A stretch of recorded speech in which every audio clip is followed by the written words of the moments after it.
This is a Dragon Blazer production, and I am the little boogeyman. All right.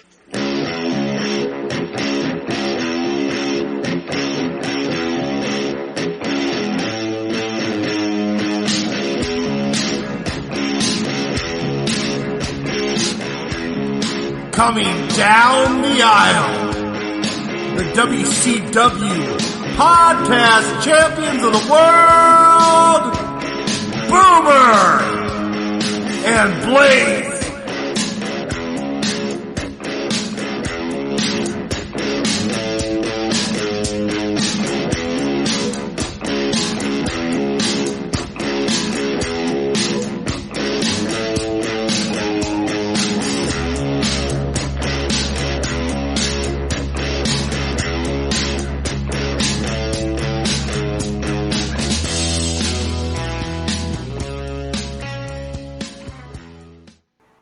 Hello, everyone, and welcome to another exciting edition of the Boomer and Blaze Show. I am Boomer. And I'm Blaze. And as you can tell by this graphic we are sharing, today's the day that we're going back in time. We're going old school, all the way back. We discussed it a long time ago that we wanted to start integrating WCW into this, but as you can see, we're going all the way back to the NWA. All the way back. Yep. Even, like, way back We're time going machine. balls deep into this. We're going. We are, and actually, I didn't share this with you off air, but I was doing a little research, and today we are going to be watching Starrcade '83, and up until 1988, Starrcade is the only pay-per-view. So, at the beginning of this, we're just going to be doing Starrcades for the first couple of, yeah, kind of like when we did WrestleManias. Yeah, like they literally did nothing else until WCW took over, except Starrcade. So the first few years, all we have is Starrcades. So that'll be interesting. I'm excited, right? We're going to be seeing some people that neither one of us know watching these old ones. You know, like I'm a pretty good wrestling historian and everything, but I know we're going to see some people that I don't even know who they are. Right, which is going to make me finding their images probably real challenging. I just had to do our primetime wrestling. Yeah. There was jobbers on there, and I could not find their pictures on there. So I just have like blank spots with where those jobbers should be because I was like, I don't know what to do. Did you put like the silhouette? You know, like the like the black silhouette. That's how you should have done. No, that would have been a good idea, but no, I did not think of that. I guess I should have talked to my co-host before I finished editing that episode. Sometimes I have good ideas. Sometimes, every once in a while. I might have to find a black silhouette for some of these matches. You never know. You might. It just depends on how it goes. But they had two matches on that prime. It was the primetime wrestling episode. Yeah, I remember that was a listener request. Yeah. Yeah, and they had two matches that were against jobbers, pretty much. So it's not like you find jobbers with not most of them stock photos on the internet. No. So it's like unless it's the Brooklyn Brawler or Barry Horowitz, you're not going to find too many jobber. Well, they were around for a little while too, though. They were career. They were career jobbers. Yeah. Yes. Yeah. Fun fact: the Brooklyn Brawler was actually Doink at one point too. So there's a little fun fact. Brooklyn Brawler was on that pay-per-view on that primetime wrestling. Hey, there you go. See. Yeah, I don't know if he was called I don't think he was called the Brooklyn Brawler, but Steve Lombardi. Steve Lombardi was. Yep. There. Yep. That's the Brooklyn Brawler. Yeah. He was I did not find a picture of Steve Lombardi by himself. I saw him as the Brooklyn Brawler, so that's the picture I used for. Man, he also had that horrible. He also had that horrible gimmick where they called him. Oh man, I don't know. He was that baseball guy. It didn't last very long. Like literally painted his face like a baseball. Talk about a horrible gimmick. He was called. I don't even remember what it was called. Knuckles or something. I don't know. It was really bad though. That was like them Duke the Dumpster Drosy days, you know. One of those is really bad. Worse. That's probably worse, actually. Yeah, probably is. So at least with Duke the Dumpster, you have some great calf phrases like "It's time to take out the trash." The trash, yeah. And then I mean, there's some good stuff. I mean, I guess you got some with baseball too. Yeah, but shh, yeah. 1, 2, 3 strikes, you're out, man. You know, it's when he was on that kick, man. You know, it's just Vince McMahon and I his. feel like it wasn't him on the kick. It was Yes. It was McMahon and the creative team. It was, and it was when he was making those really weird. For goodness sakes, they released a figure of the Goon, and I barely remember the Goon, but the Goon was literally he was a hockey themed character, and they called him the Goon. Came out with a hockey stick and everything, like. Yeah. Let's call him Casey Jones. Right. Well, he didn't wear a mask though. No hockey mask. That probably would have made him cooler. Yeah. Other than that, he literally had on the gear, the pat. It was, that was bad gimmick days. That was the short. You just got to forgive that time period, I guess. What can we do? But anyway, let's like cut that. Yeah. Let's just, before we get into, we're going to talk some controversy here in a minute because we love to do that on the show. But before we do that, I believe we haven't recorded for 2 weeks, so you got to forgive me. We missed last week due to scheduling, but I believe it was just the past weekend where they had the Incarnation Festival right there at the old prison in Mansfield, Ohio. Yeah, that's the big tattoo fest and rock fest, and it's a 3-day thing, and pretty big bands this year were there. One was Slipknot. But the other band that was there this year was Limp Bizkit. And do you have that picture I sent you so we can all have a moment of feeling old? Because, ladies and gentlemen, Fred Durst now looks like this. So I just thought, like, wow, if that doesn't make you feel old. My co-host didn't even know who it was, which I can't blame him. I mean, he went full gray, and now he's got the... And, I mean, Fred Durst has ties to wrestling, of course, because when Taker was the American... rollers. Yeah. Use my rollers. He might need rollers now, but, man, I was just like, wow. Like, I'm not hating. The song breaks stuff is him talking about his hip now, like, just one of those days. You don't want to wake up because your knees are all fucked. Everybody sucks. Your back's giving you fits, I don't know, but it just threw me for a loop. But hey, I have mad respect because he's not doing any kind of he's letting himself age, so more power to him, But it just kind of blew my mind. Like that does not look like Fred Durst at all. He doesn't have the hat on. He went straight like fuck it. Rolling in his power chair now, Exactly. That's what I meant. Either that or the wheels on his walker, keep rolling. I mean, we love you, Fred, if you're listening. But I'm just saying, do we know? The only song I really still admit to liking is Break Stuff. I mean, it really blew my mind, and I wanted to share that because it's like he forgot that he was going to be doing a 3-day concert and was like, "Oh shit." Okay. Well, whoops. I don't have time to go to the barber or anything, so let's go. No, because that's intense, right? Like, and to be honest, I don't even know if that shirt's clean. Like, that's like what the only jersey. Rolled out of fucking bed. It's the only jersey he brought with him. He had to wear it. That's like he slept in it. That's all he had. He just had to do it. I'm pretty sure is that a Raiders jersey? I don't know what's going on there. That might be. I don't know. I didn't even know who the fuck it was until you told me.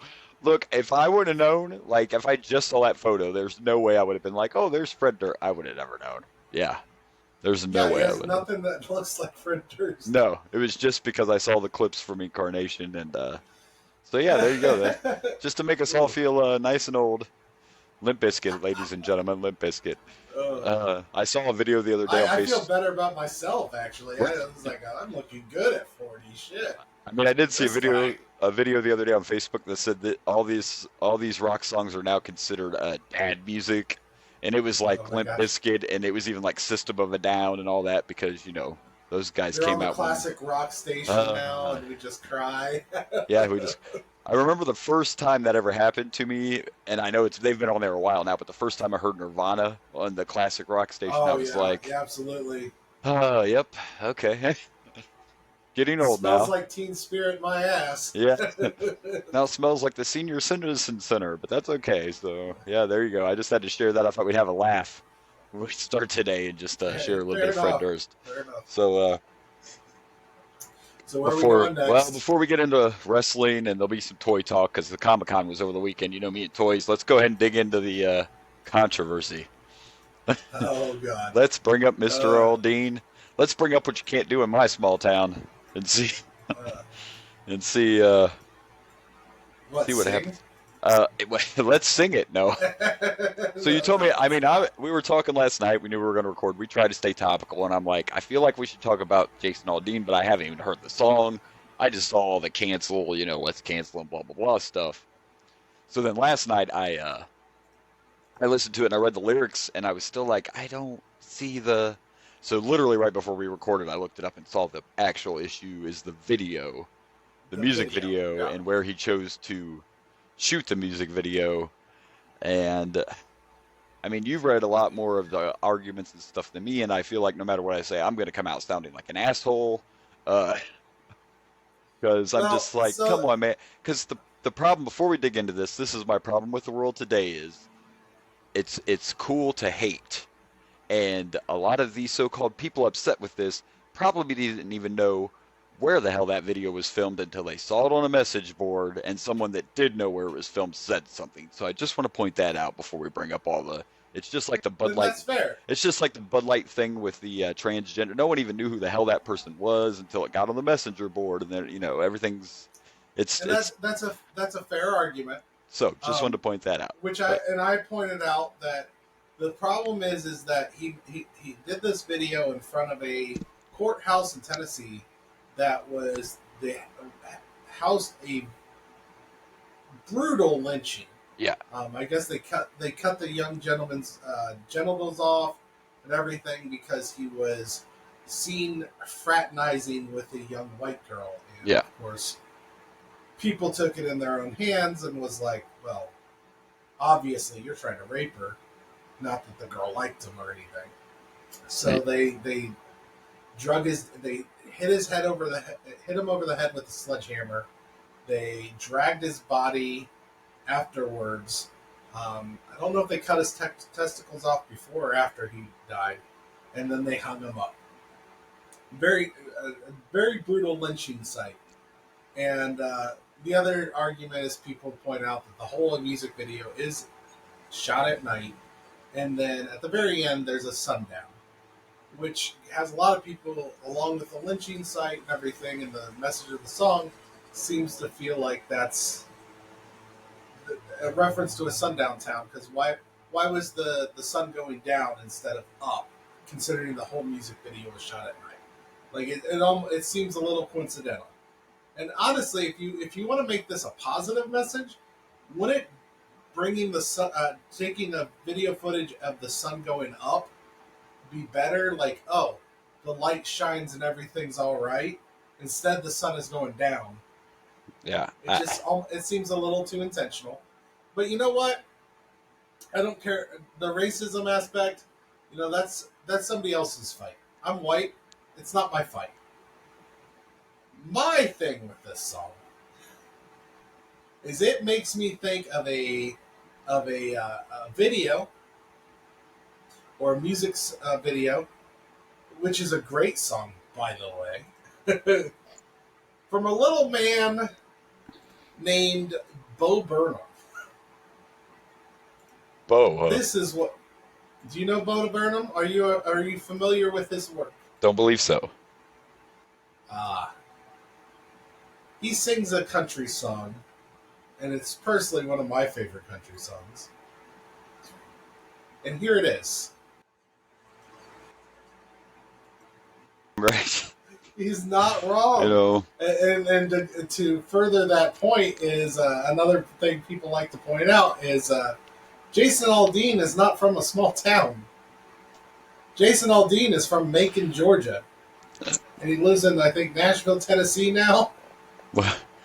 Well, I mean, Which would make the song, what's the word? Pandering to an audience. pandering. Touche. But The other song I was going to bring up is, it's not just one song, is, you ever watch Key and Peele? Of course. They have a skit on there. Because a lot of people like to argue, it's like, there's nothing racist about that song. There's nothing racist or anything like that.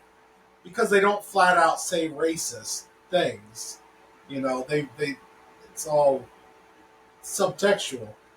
Well, there's a song, there's a skit by Key and Peele where Key just keeps on singing these songs that sound racist, and then Peele keeps calling it out, and it's hilarious. He's like, "What are you talking about? There's nothing racist."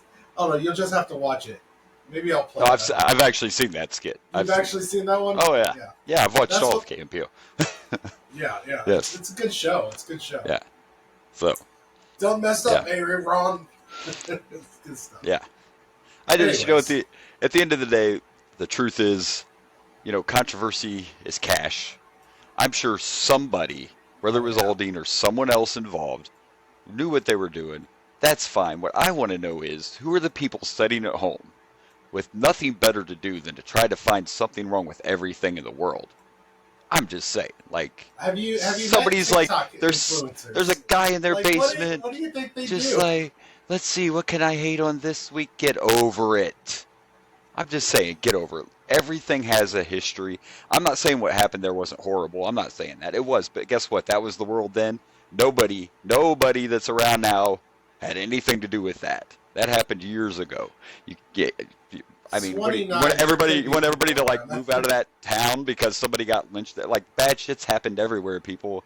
You could be in a house right now that's on top of a. I'm just saying. Now wait a minute. Okay, what? You're not wrong. I don't think anybody's expecting people to move out of the town.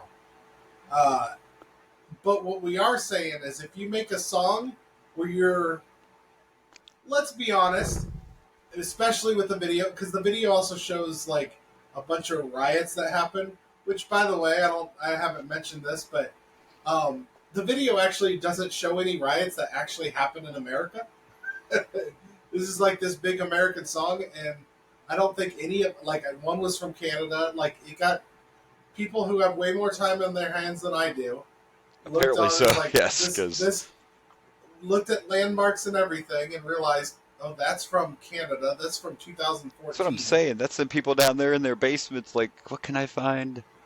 What can I hate on today? Well, here's the thing. A lot of these people are influencers who, guess what they make their money on? Doing stupid shit like this. So somebody gets people right in. Yeah. But anyways, I got something that can influence.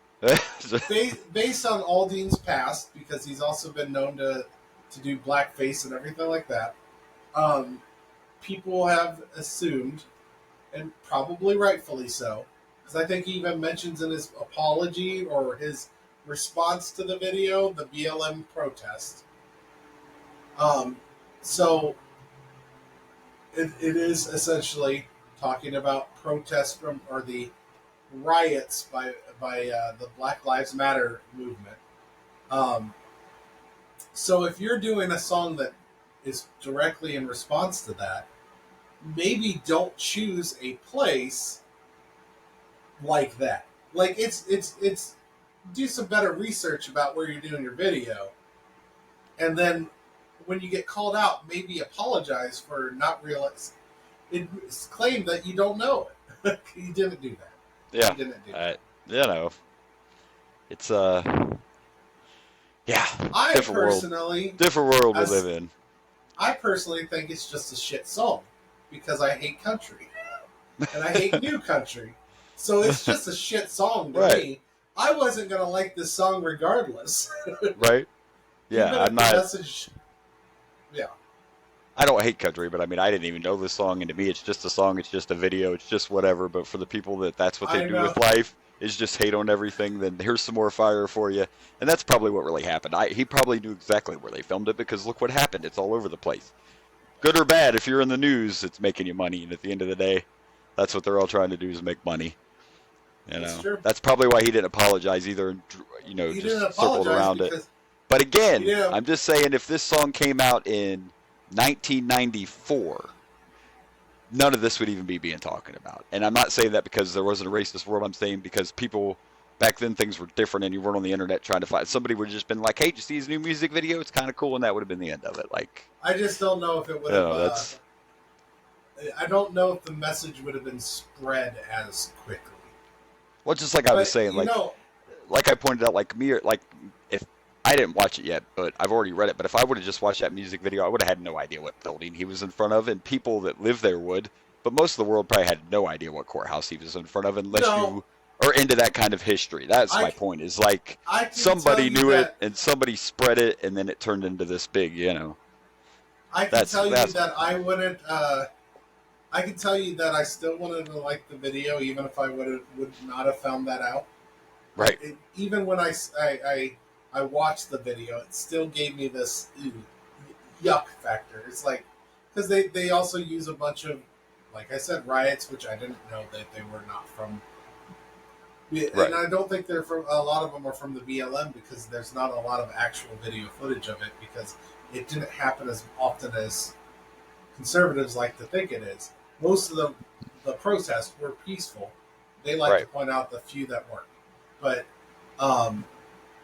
so which is why I'm assuming they had to use other footage of riots because there wasn't a lot of footage from what they're trying to reference. By the way, you're frozen on the screen, just so you know. But I can hear you just fine. So I am. Yeah. Just thought I'd share that with you. Well, the important thing is that you can hear me, I suppose. He's just showing off the Bengals shirt. I know what he's doing. It's fine. Yeah, right. But the other thing is, did you hear that CMT themselves took it off their station? Like they pulled the video. Yep. And when CMT is taking down your stuff, I mean, it's not like CMT is known for being a liberal place.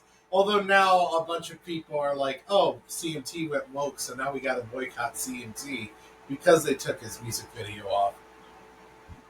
Yeah. They're not going to have much to watch or do. Like, they're running out of things that they like.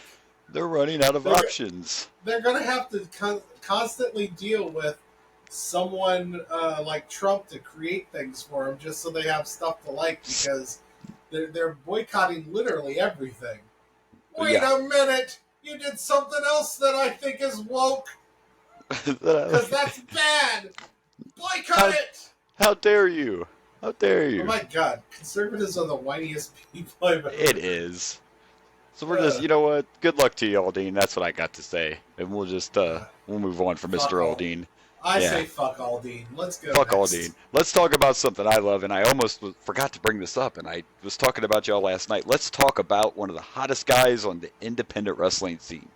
Probably the biggest thing since Matt Cardona. We have to talk about Blue Cane, man. Oh, yeah. I don't know. A little cold. It's getting a little cold in here. I don't know why. I don't know. A little frozen, yeah. I don't know how many of our listeners also follow the indies, but I've been sharing things on Facebook. Blue Cane may be my new favorite wrestler that's not in a major promotion. There he is, Blue Cane. Now I have a question. Yes. Is there not like a copyright issue with this? I mean, I was going to bring this up while we were talking. Exactly like Cane, but with a blue tint. I think part of the reason he probably could pull it off is because right now he's just in the indies. I'm wondering if he ever got signed, if it would be an issue. But yeah, it's literally the old Cane costume. It's just blue. Yeah. And he calls himself Blue Cane. Like, he's still... So I don't know exactly how he pulls that off, but I loved it. Like, he even gave himself a backstory. So apparently he worked in a... what would you call it? If you freeze a human or whatever, cryogenics, is that what it's called? Something like that?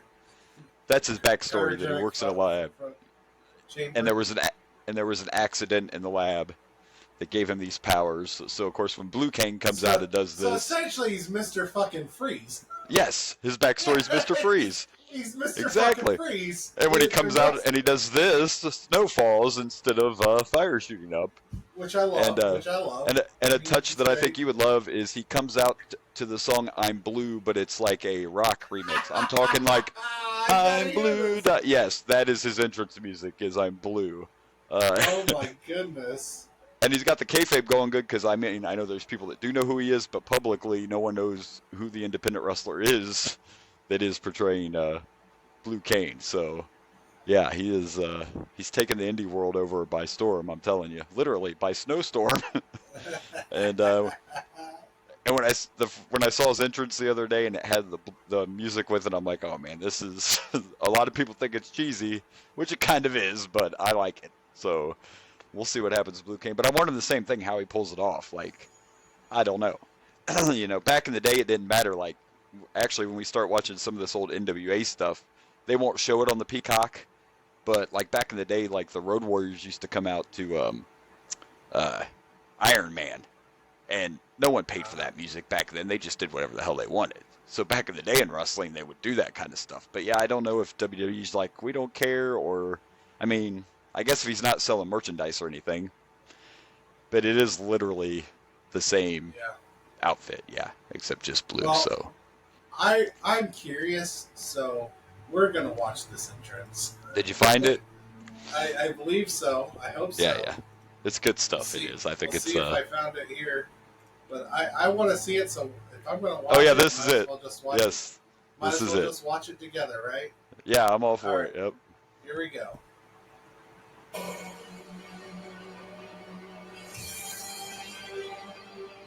By the way, the guy in the ring in the mask, I love he has a mustache over his mask. This one does.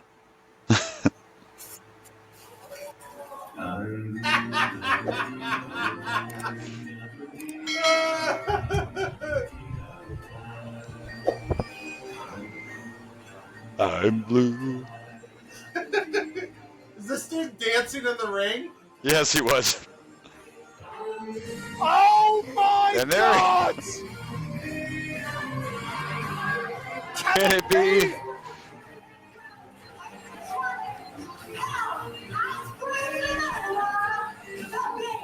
The big blue machine. Yeah. And there's the snow. Snow! Snow has entered the dome! Hell has frozen over. Yes, the intimidating blue cane. Hey!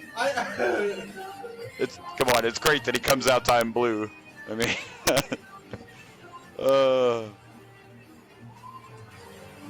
blue cane. He also uses the choke slam. It's gotta be Kane! It's gotta be blue! It's got to be blue cane. Yeah, Oh they do my it, gosh, and when they announce that's him, they do say beautiful. he's from hell, frozen over, or whatever. You know, it's good stuff. It is. Everything about this is fantastic. I knew you would love Blue Cane. That's why I had to share it with you. I knew I that love you would. Blue Cane. Yeah. I saw some things about it, but I was like, "What the fuck is this?" And I forgot to hit it. I'm glad I waited. I forgot to hit it, but I want to start following him on Twitter too, because it seems like he's pretty good on Twitter. He makes comments about how he's better than the original and better than the Red Cane, and it's good stuff. It's good stuff. We like Blue Cane. Blue Cane is amazing. Good for you. So we'll see what happens. You never know. He might show up on the AEW or something. You know, you never know. That would be an AEW movie. Yeah. Speaking of Kane, let's make a little transition and let's share the picture I showed you the other day of a new toy that's coming out. I love toys. We all know that I love to collect these wrestling toys. Comic-Con was over the weekend, and they always show what toys are getting ready to come out at Comic-Con. And I was very shocked to see that we are getting a new Diesel figure. But not just any Diesel figure. We're getting fake Diesel. They are coming out with a fake Diesel, which I don't know why that is necessary, but here we are. And for those of you who don't remember or whatever didn't know, fake Diesel, of course, was Kane before Kane was Kane. And yeah, they released. Look, the thing is that I've been collecting these wrestling figures for a long time, and it's changed to where now they release these toys for the collectors and not the kids anymore. So you end up getting, you know, things like this.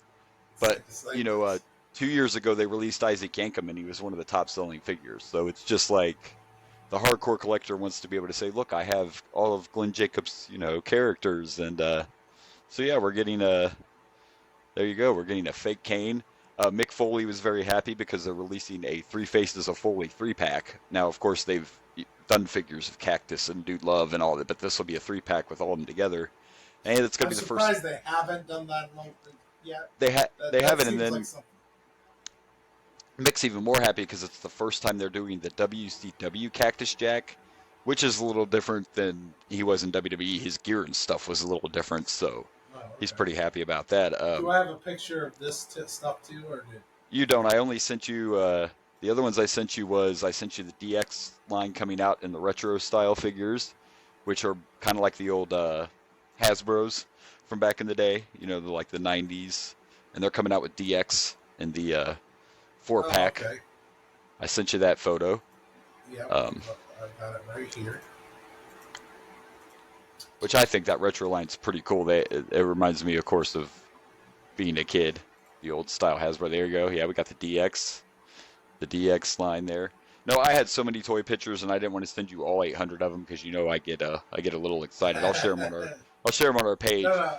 I just knew I had more toy pictures, and I didn't get a. You actually have one more, and I could be wrong, but that one I sent you right before we recorded. I believe this is the first time we're getting a Rey Mysterio figure without the mask on.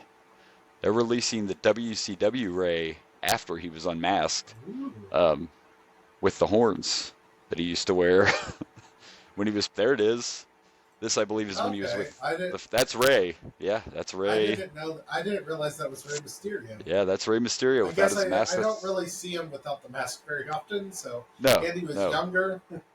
And the fact that when he came back to WWE, he had it on again, and of course he still kept it on and acted like it's never been off. And he still does to this day. Like, he still wears his mask in interviews, even though he wrestled this, period of time without one. I think this is when he was part of the Filthy Animals, was the name of the faction.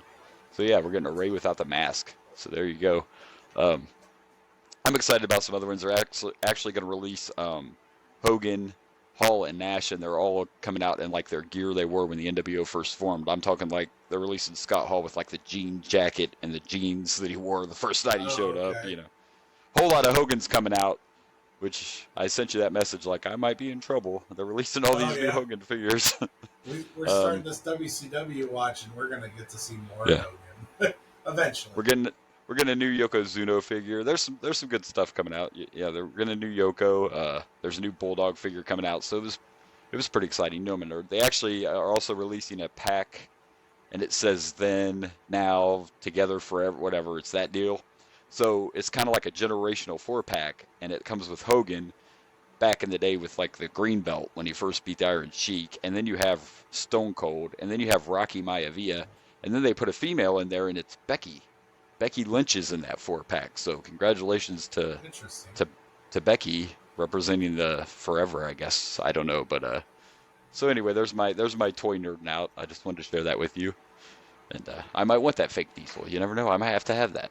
I might have to have fake Diesel in my collection. I'd be shocked if you didn't grab that from your collection. I don't buy a lot of the new ones. I'm more of an old guy, but it just depends on some of that Hogan stuff. Always gets me, But anyway. That's neither here or there. Let's jump into some AEW real quick. And that photo I sent you with Punk, that's from 2 weeks ago, but there was someone very interesting in the audience at AEW 2 weeks ago. And that would be Chris Benoit's boy showed up in the crowd at AEW. You sent me so many pictures. I got to find the right one. It's somewhere around here. I just bombed him. I bombed him with pictures. And just throwing them off. So yes, Chris Benoit, of course, I think most people know the story and the tragedy and all that of Chris Benoit, but he does have one son who is still around, and he wrestles, and from what I've seen, he does pretty good, but I think, and there he is with CM Punk, that's Chris Benoit's son. I guess if you would have saw the front view of him, you probably would have been able to tell more, because he definitely looks like his dad, but since it's that side view. So explain this. Where was he when this whole thing went down? He was with his mom. Yeah. Okay, yep. So. Yeah. So he was not in the house when that all went down, and I feel bad in a way, like, you got to accept the reality of what happened and all that, and I get that. And of course, WWE tries to act like Benoit. That's what they used to do, but I actually looked ahead because I was interested when we got that far down. Like, I looked up a pay-per-view specifically to see if I could find like Chris Benoit in the main event, and they still show Chris Benoit on Peacock. So he is on here. Like, if he has a match, is there like a warning? I don't know, but I was just curious. Like, did they just erase him completely? But with all that being said, they did it first, but now they show his match. I don't think they really try to talk about him or nothing. But as far as on the Peacock, he is on there. And Chris's son is a wrestler, and he hasn't really made it yet, and I think a lot of it's because of the fact that he wants to be David Benoit. He even has trunks that are designed to look similar to his dad. Like, so he wants to wrestle and still honor that family and his dad and everything. And I think that's what's keeping him. And I respect that. I just think that's what's holding him back from making it, into wrestling. Is that a lot of people are like, I don't know, I don't know if we can do that. But this might be a big step. I mean, he was just in the crowd, but Tony Khan might be a guy that's like, you know what? If he wants to move forward like that, who are we to? I just hope he doesn't do the headbutt. Yeah. I mean, knowing what we know now. Yeah, I believe it's mostly believed because of all those headbutts. Really, if you think about it, they do a lot of crazy stuff these days, especially in AEW, but you really don't see a lot of. I can't think of anybody that uses the flying headbutt. I'm not saying it ever happens, but I don't know anybody who uses that. I think people don't use it for a good reason. Yeah, because we know now, and we know better. So I don't know what will happen with David, but yeah, David, like I said, was with his mother at the time, so luckily he was not there. He is more on the belief that because of all the brain, yes, it happened, whatever, but he more feels that it was the brain damage that caused that horrible incident to happen like that. Well, I mean, who knows, but experts agree that was definitely a possible contributor. Oh yeah, I researched and watched all the documentaries and everything on that, and when you see the brain scan of Benoit, his brain was not in good shape. So it's definitely possible that he was just literally out of his mind. Literally. But again, that's before we knew what concussions were, and we all know how wrestling works, folks, but you can't fake a flying headbutt. Your head's going to land somewhere. You can't fake that move. Yeah. All you can do is try to land where it's not going to actually hurt your opponent, but your head's hitting the mat or the person or whatever. There's no way to fake what that does to your head and to your brain after a while. So, yeah, not a good finisher to use. But it was good to see him there. I mean, at least he got some exposure on TV, and who knows, maybe AEW will be interested in him. You never know. Maybe you could do the crippler crossface. I mean, I don't think you could do that. Yeah, you could do the crippler crossface. That would be. If you want to keep honoring your dad, Right. That would be one possibility. And I'm kind of jumping around. I didn't send you a picture, but on a note of second generation wrestlers, I shared it on our Facebook page. Brian Pillman Jr. is headed to WWE. I did see that. Yeah, his AEW contract absolutely ran out, and he's on his way to NXT. So congratulations to Brian Pillman Jr. I'm glad WWE was interested in him because AEW really wasn't doing much with him. So I hope that works out for him. The only other AEW news, well, I guess I did send you a graphic about the winner of the Owen Hart Cup tournament. I was shocked that Ricky Starks defeated CM Punk to win the Owen Hart Cup, and it was a dirty victory. So they're apparently turning Ricky Starks has been this big baby face now for a while, but apparently they're turning him back heel because he did cheat to beat CM Punk. But I kind of liked it because I thought as soon as I saw Punk was in the tournament, I'm like, well, Punk's going to win it. Why wouldn't he? They're going to let Punk win it. He just came back. But no, Ricky Starks won. And then this past week on Dynamite, there was a tag team match with Punk and Darby Allin against Ricky Starks. I can't remember who Ricky Starks' partner was, but they won again. He cheated again, so now he has 2 victories over CM Punk, even though one was in a tag team match. So, but I saw people complaining online, and I had to chime in and be the guy that was like, does it really matter who won the tournament? I mean, I'm glad they do it to pay tribute to Owen Hart, but you win the tournament and you get a belt that you never defend, and they'll talk about it for like 2 weeks, and then it won't matter anymore. Well, not only that, but this might help his career. Now, it might help Ricky. Yeah, Punk doesn't need help. And let's be honest with you. We all love Owen Hart. And it is actually more honoring Owen Hart to be a heel. Because, let's face it, most of Owen Hart's career, he was one of the best heels in the business. No, it was definitely it was definitely the way to go to help build Ricky as a big heel. My whole point was people were getting so intense about it, and I'm like, really, this tournament is just to honor Owen, and they did the right thing because they're trying to build their heel up. Calm down. It's not an actual championship. You know what I mean? No issues. Yeah, no, me neither. They did it the right way. It was a shock factor, and I like that because I'm sure most people thought automatically that Punk was going to win. This is Punk trying to, uh, he's doing the job. He's come back and done the job twice now. You know, when he came back the first time, he didn't lose any matches, maybe one, Yeah. and became world champion. So he's trying to mend fences, and he's trying to do what he should be doing, Well, and that's, I mean, put guys over. Punk didn't need to win it. CM Punk. You know, it's like yeah. we talk about with Well, Money in the Bank all the time and things like that. You know, when he first came back, he came back after 7 years. People are he did. all excited.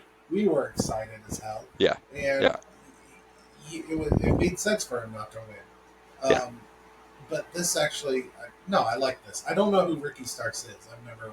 I haven't I, watched him in yeah, AEW, but I'm not personally a but huge good fan, for but him. Good for a lot of him. people like him. Yeah, a lot of people are behind him.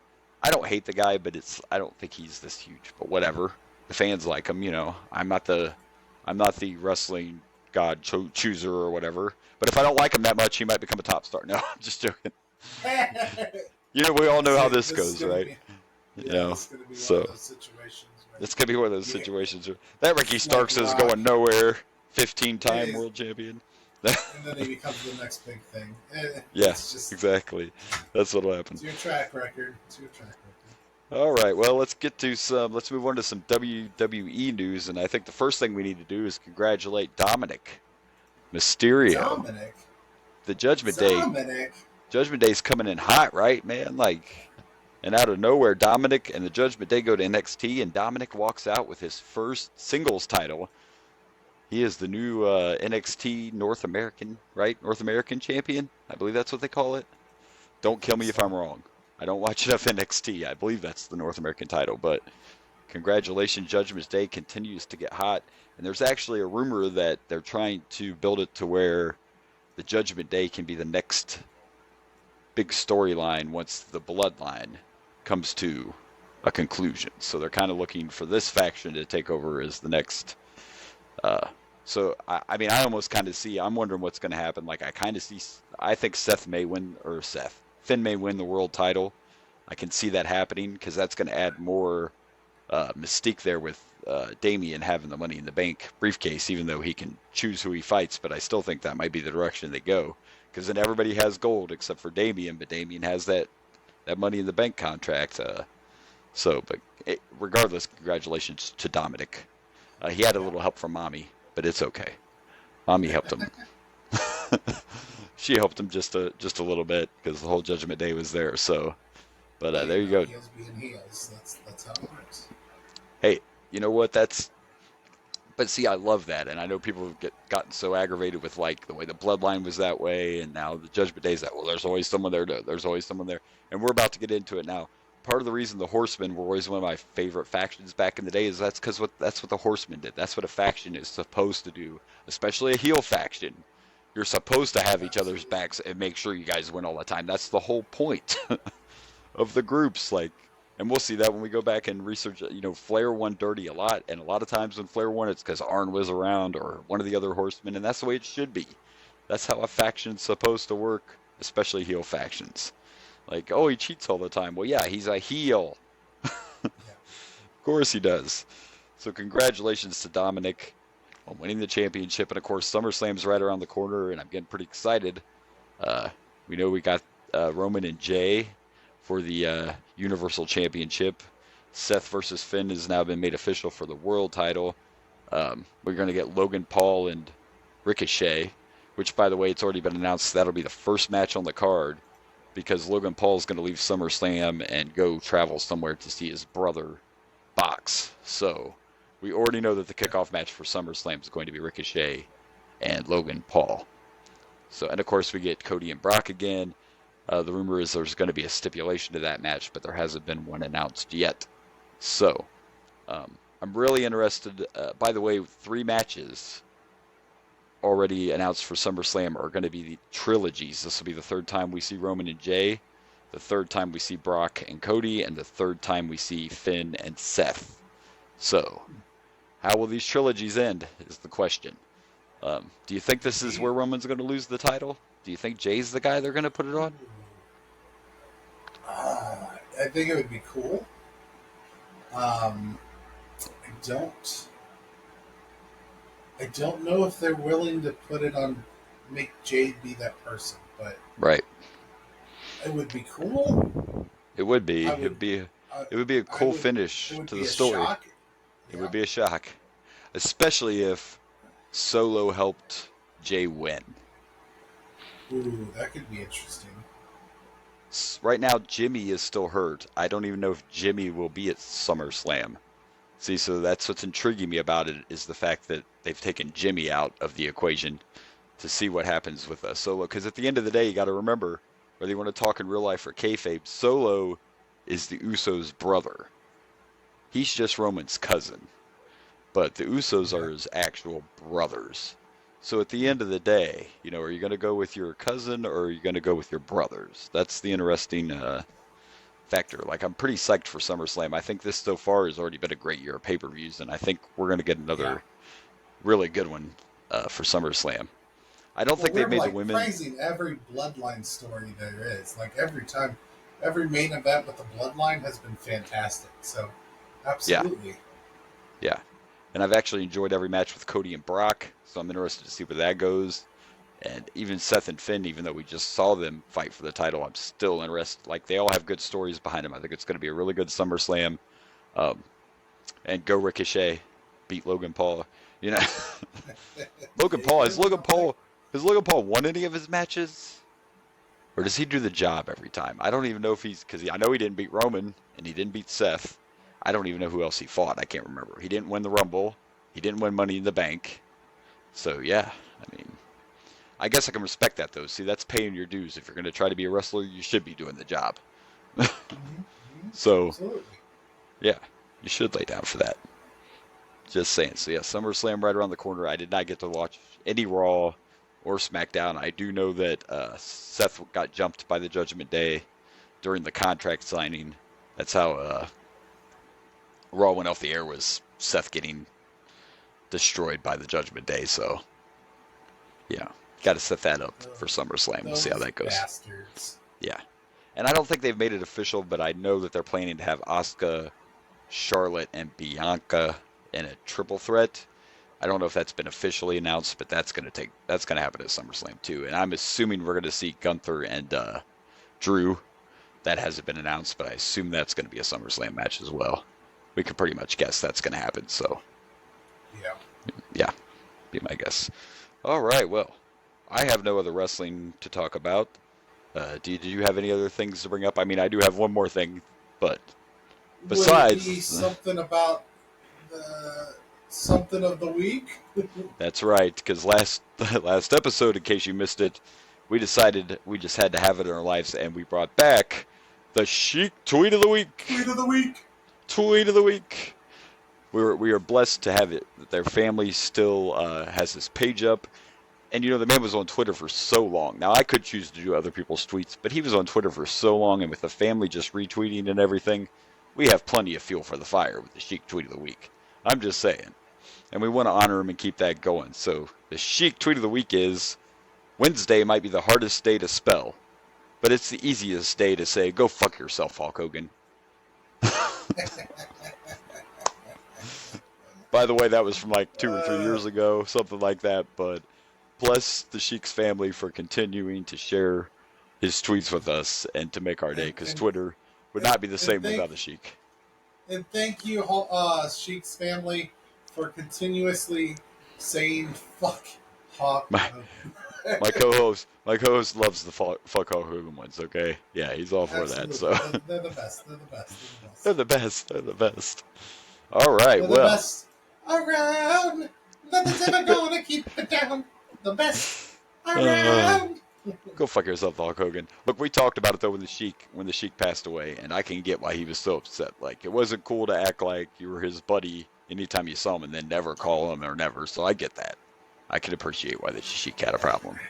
So, but anyway, we are ready. We're going all the way back. We're going really old school. I'm pretty sure that we're not. 1983. I was not even one when this came out. I guess. Unless this was after November 17th. I was 3. I was 3 when this came out. So yeah, I'm pretty excited though. Okay. Let me ask you something. Yes. Starrcade. When does Starrcade normally come out? Back in the day, Starrcade Was it their was SummerSlam? Was it like their WrestleMania? Was it? well I mean, I'm assuming originally. this was their WrestleMania. Almost. Originally, it was their WrestleMania because it was the only pay-per-view they did. So yes, that was. But it always came out in. It used to be a November pay-per-view.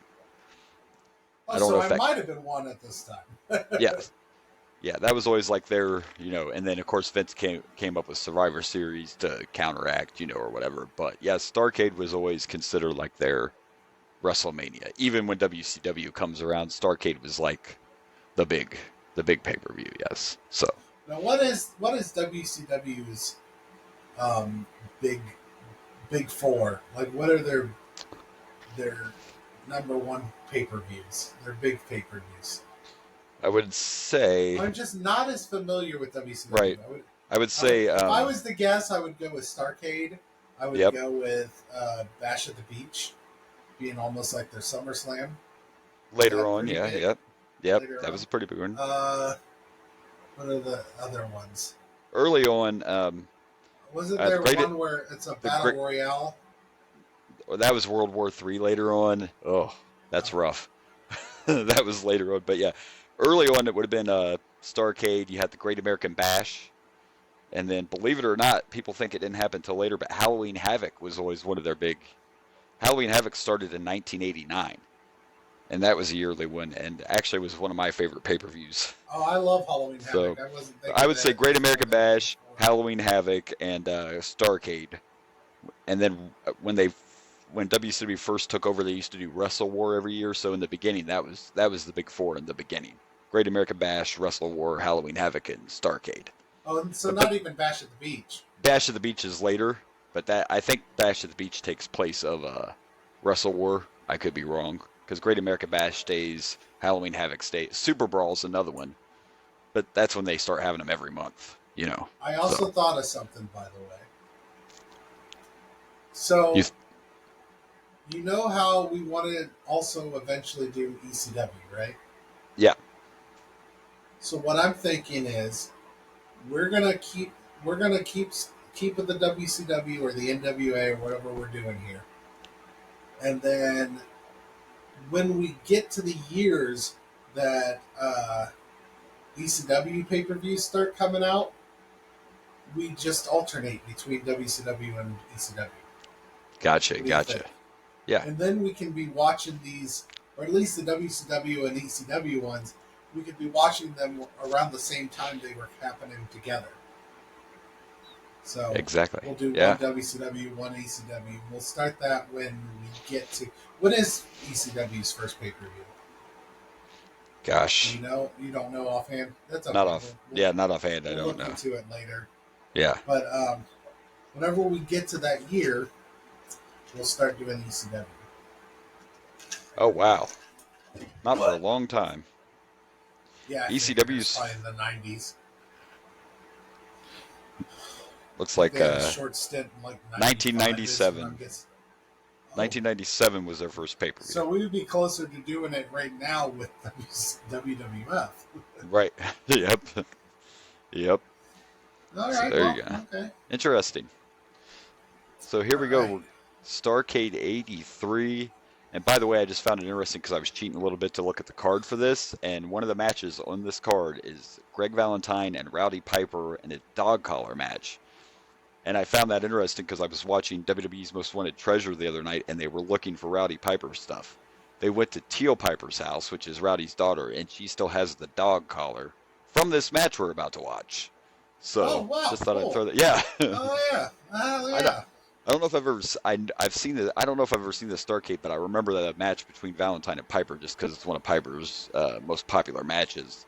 So, but yeah, his daughter still has the dog collar. So there's a little interesting thing for you. So, yeah, let's do it. We may not get a lot. We're definitely not getting pyro. We may not get a lot of entrance music. We may not get a lot of entrances. This is going to be interesting to go this far back. This is going to be very interesting because I did start this pay-per-view. There's not even an intro to the pay-per-view. Like, Nope. It literally just I starts started off it too, with and wrestling. it goes right into the ring. Yep. Cuts right to the wrestling. Right to the Yeah, wrestling. so I don't know if we're going to have interviews. Like, this is going to be interesting. Very This is interesting. Yeah. This is the farthest back we've ever gone. on Yeah, this show. way back. So, way back. This is 83. I was maybe one year old when this came out. Yeah, So and I I was was 3, alive. so We're still yeah, in our. We were living at this time. yeah, But I definitely wasn't like in my diapers watching Starrcade. no, not at all. Was this a paper? Like, did they actually pay? Did This people pay for this this? was closed circuit television, which is what it was before pay-per-view. I don't know exactly how it worked, but yeah, this was closed Okay. circuit TV. So, All right. Well, all right. let's watch Starrcade '83. A flair for the gold.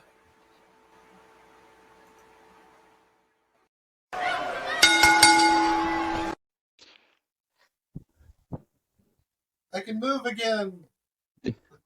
All right, back when things were different. Here we go with our kickoff match for Starrcade '83, and we have the Assassins versus Bugsy McGraw and Rufus R. Jones. Yeah, I Uh-huh. decided to just throw them all in black and white because I couldn't find a good picture of Bugsy or Rufus in color. So Right. I found a So picture of Bugsy McGraw in color. yeah, It was like so like blurry and you couldn't see him very well. Like this was better res. it's So I was already like, we'll just make the Assassins black and white. So, it goes with our old school theme, you know? It's fine. I can yeah, dig it. absolutely.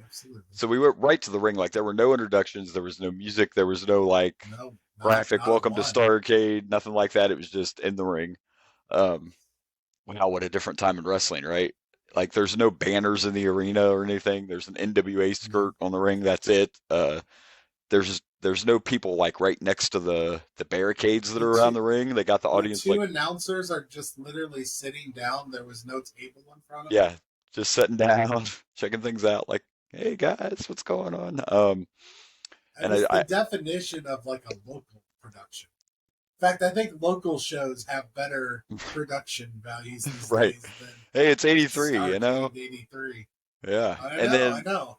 you're like, where's all the okay? So the Assassins. I mean, I didn't get to watch them wrestle a lot, but I remember the Assassins. Bugsy, I do not remember at all. Rufus, I only kind of remembered when they called him whatever they called him, like the Freight Train or something. But he's actually a champion. I forget what title they said that was. He had like the Mid Atlantic Champion or something. Oh I yeah. don't know, but I actually guessed who the other assassin was, and I was shocked. I had to look it up because I was sitting there watching the match, and I'm like, man, I know that other assassin. I know that guy. The bigger gentleman assassin one was always an assassin. That's all he ever wrestled as, but they changed his partners over the years. But in this particular match, assassin number 2 was Hercules. Remember Hercules Oh, from I WWE? remember Hercules. I That's used to who make a lot assassin. of jokes about Hercules. You That know, is that he's a who's demigod and all that fun stuff. yeah, that's who's under the mask in this one. That's Hercules in this Wow. match. So, I did not um, catch that. No. the referee for this match was Tommy Young, who I don't remember a lot, but because I listened to Tony Schiavone's podcast and we got to see a baby Tony after this match, We got a they talk baby about Tony! Tommy Young all the time. So I'm going to be interested watching him as a ref. And Paul Jones, the manager of the Assassins, is around a long time and he manages some other people. So we'll get familiar with these guys when we watch enough of this. But here we go. This is interesting. It's our first old school Starrcade match.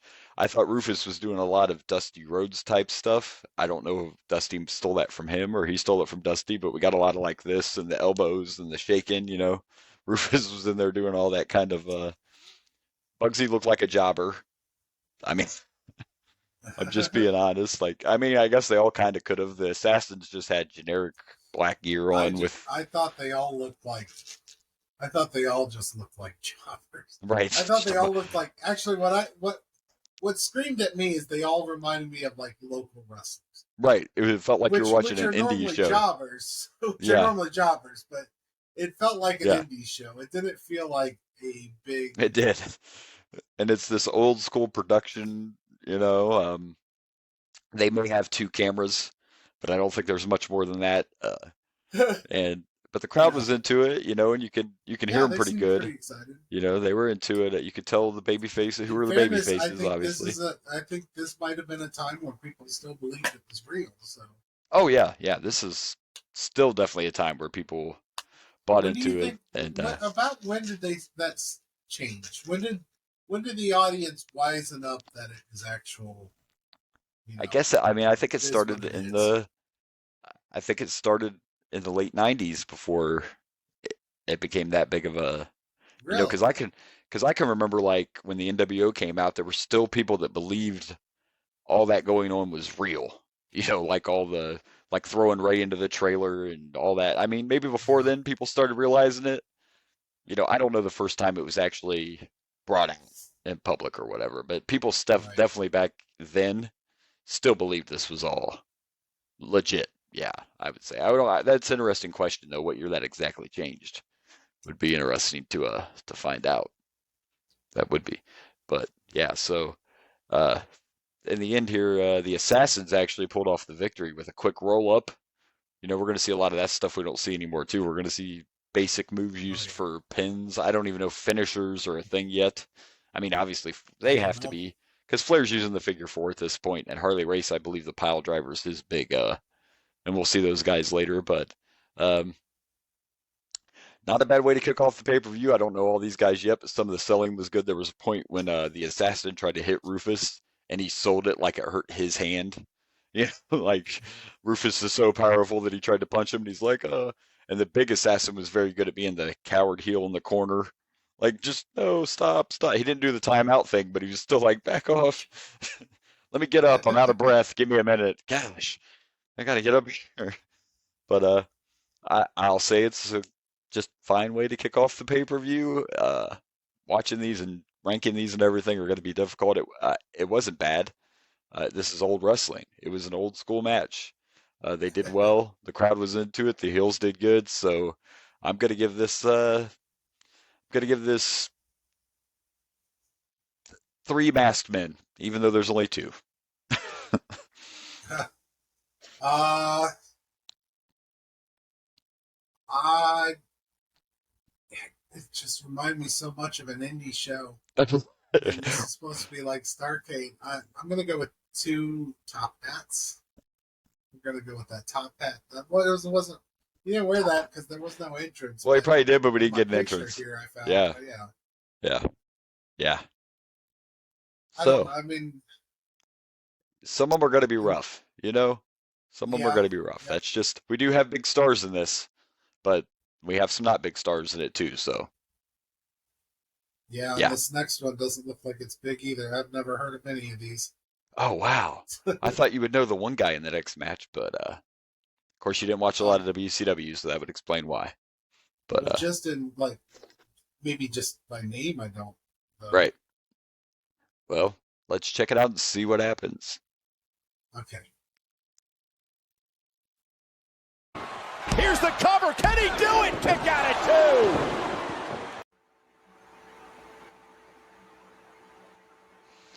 All right, so here we go with our second match of Starrcade, and it's Johnny Weaver and Scott McGee against Mark Lewin something and Kevin Sullivan. Yeah, another tag team banger here. Another bunch of people I've never heard of. I know Kevin Sullivan from some stuff he's going to do later on in WCW. The rest of them I never heard of, and they all kind of look like somebody's dads were fighting in the ring. The first match was not a barn burner, but like I could accept it because of the time period and the fans were into it. But this match was bad. There was a lot of bad moves. It was not a good match. The best thing about this was after the bell rang and they got that foreign object out, whatever it was, and busted dude's head open. That was the best part. I am so confused what that foreign object was, to be honest with you. Me too, but it was effective. What the hell was it? Like, I thought when Gary Hart first, I thought it was a knife when Gary Hart pulled it out at first. I'm like, we're getting knives out? What are we doing? I think it was a needle. Like, the way he was using it felt like it was maybe like an insulin shot needle or something. Right, I'm not sure. They had it wrapped up and it's hard to tell. But they got the guy bloody. And there was a spot I was like, oh, we would not do that today because he's doing this to him, some more right on the, and after he's done, he does this. It's not even his blood. He just wipes it all over his face. Like, not. And then the other part I was freaking out about is when they were trying to get the dude out of the ring, his tag team partner had his hand right up all on the booty there. I'm like, what are we doing? What are you Yeah, he trying to make? was. That was a little, like he was all up in there. I don't know. Yeah. It's like your trunks are stunk. Let me help you. I don't know what was going on. I don't got know. this. I got this. I'll get you out of the ring. I don't know. I get it. Yeah, This is old. It's old times, but this was bad. It was more entertaining. The end was more entertaining, but it was not a good match. Still doesn't feel like a pay-per-view yet. But it's 1983. I mean, it's the first ever, so. Yeah, and I mean the whole point of this pay-per-view is Ric Flair and Harley Race is what they sold this whole thing on anyway. So, Yeah. but yeah, this was bad. I don't know. I'm gonna give it one foreign object. Is all I'm gonna give this because it was not a good match. I mean, the aftermath was fine, but not a good match. Yeah, the aftermatch was somewhat interesting, but yeah, it was not great. No, it was weird. It was. Everybody in there had like just plain trunks that were blue, black. Yeah. I think there might have been a red one. Like, and I'm gonna have to get used to that. Everybody's gonna have like, nobody's gonna look stand out here. I'm guessing. We'll find out, I guess. But. Now Flair is still Flair though. Like at this point, Flair will come out and have his robe and all that because he's Flair. But yeah. Most of the guys know we're not going to get elaborate entrances. We're not going to get elaborate ring gear from a lot of them. Yeah, it's a different time in wrestling. Well, it took forever before we started getting that in WWF. So I mean, we're probably not going. I wonder if we're going to get any entrances anytime soon. Like, how long before that happens in WCW? Right. It'll be interesting to see if Flair's coming out to his music and stuff, or if we even get that. Like, we've got no entrances at all. We did get a ring introduction in the last match, but no entrances so far. No. Yeah, we actually did get an introduction. Yeah. They did announce everyone at least. We're only 23 minutes in this pay-per-view. We still have... Yeah. Wow. There's a lot of short matches, and then there's like two that are a decent length. Obviously, Flair and Race is a long match. Very, very long. Yeah, I'm guessing that's Flair and Harley. Yeah. I wonder what the breaks are for the end there. I don't know. I haven't been able to figure that one out. I guess we'll see when we get there. But let's see what's next and hope it's better than these guys. Yeah. Fair enough. Flair enough. I made a funny. It was so funny. Oh yeah, we did have a backstage segment. I forgot to mention that. Like, we got to see Harley Race, and they said, I'm sure this is the last place you want to be, or Greensboro's the last place you want to be on Thanksgiving, and he was like, Greensboro's the last place I want to be anytime, or something to that effect. Doing the classic heel stuff. I don't want to be in Greensboro anytime, whether it's Thanksgiving or. Now we can move on. Match. Here's the cover. Can he do it? Kick out at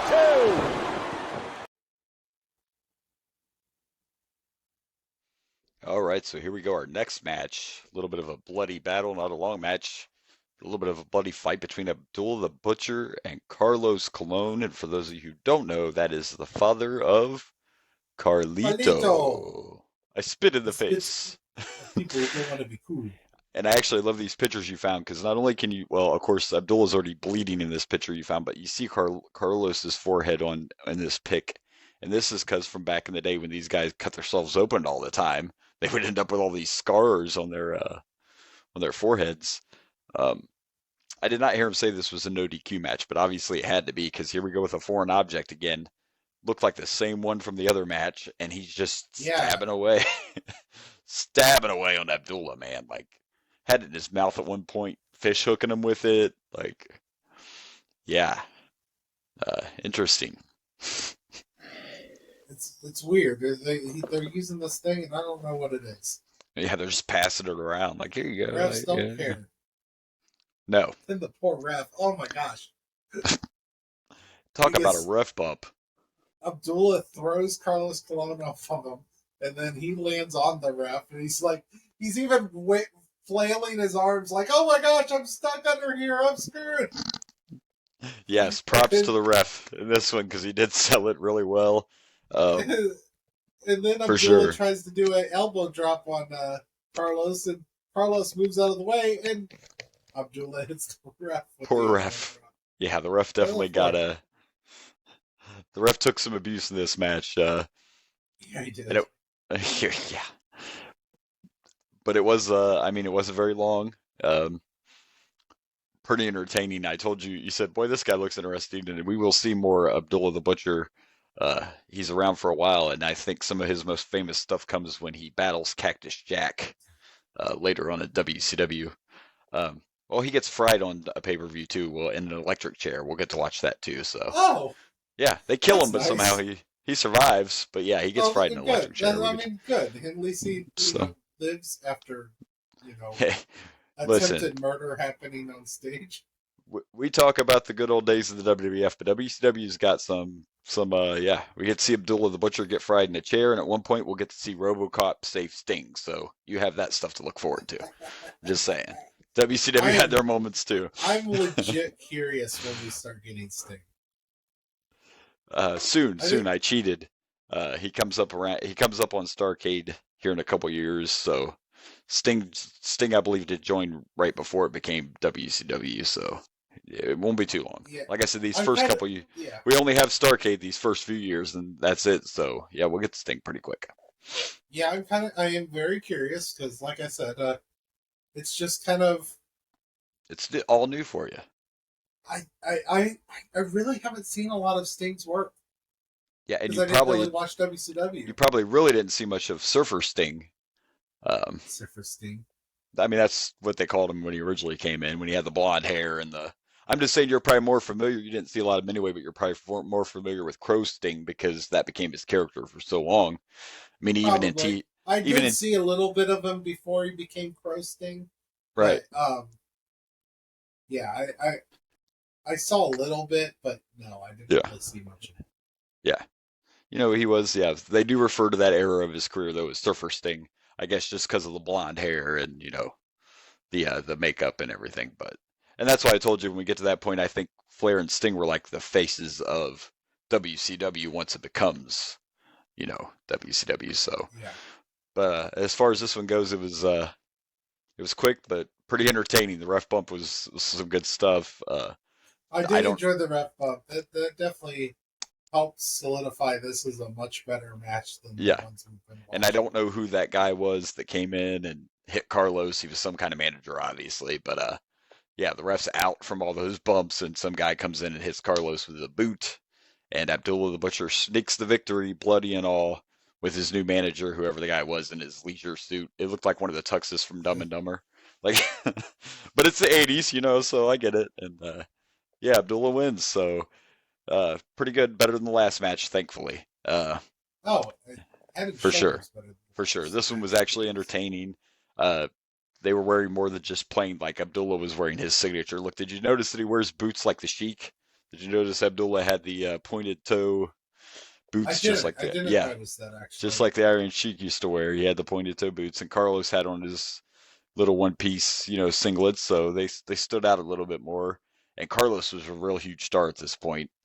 They talked about Puerto Rico during this match. I wasn't listening to all of it, but they kept pointing out how big of a star he was in Puerto Rico. But anyway, I'm gonna give this 2.5 foreign objects. Do that.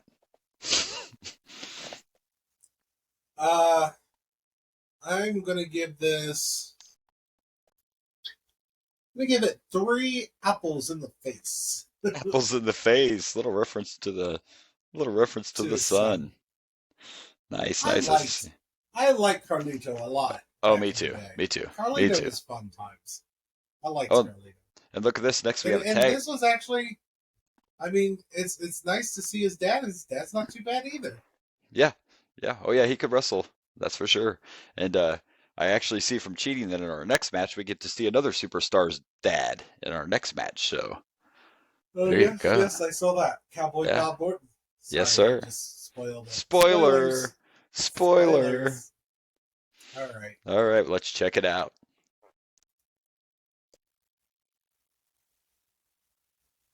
So pretty much.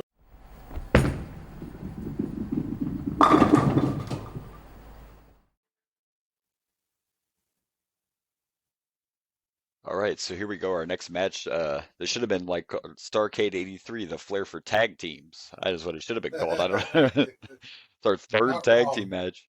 There's still another one to go, but this match, though, I actually knew everyone except I'm not real huge familiar with Mark Youngblood, but I know everybody else. Of course, Bob Orton is the father of the legendary Randy Orton. I think a lot Yeah, of that wrestling was one I fans. actually knew. I'm sure you've heard of Wahoo McDaniel, even if you've never seen him wrestle. Wahoo's a pretty famous name in wrestling, and Dick Slater we'll see more of once we get into.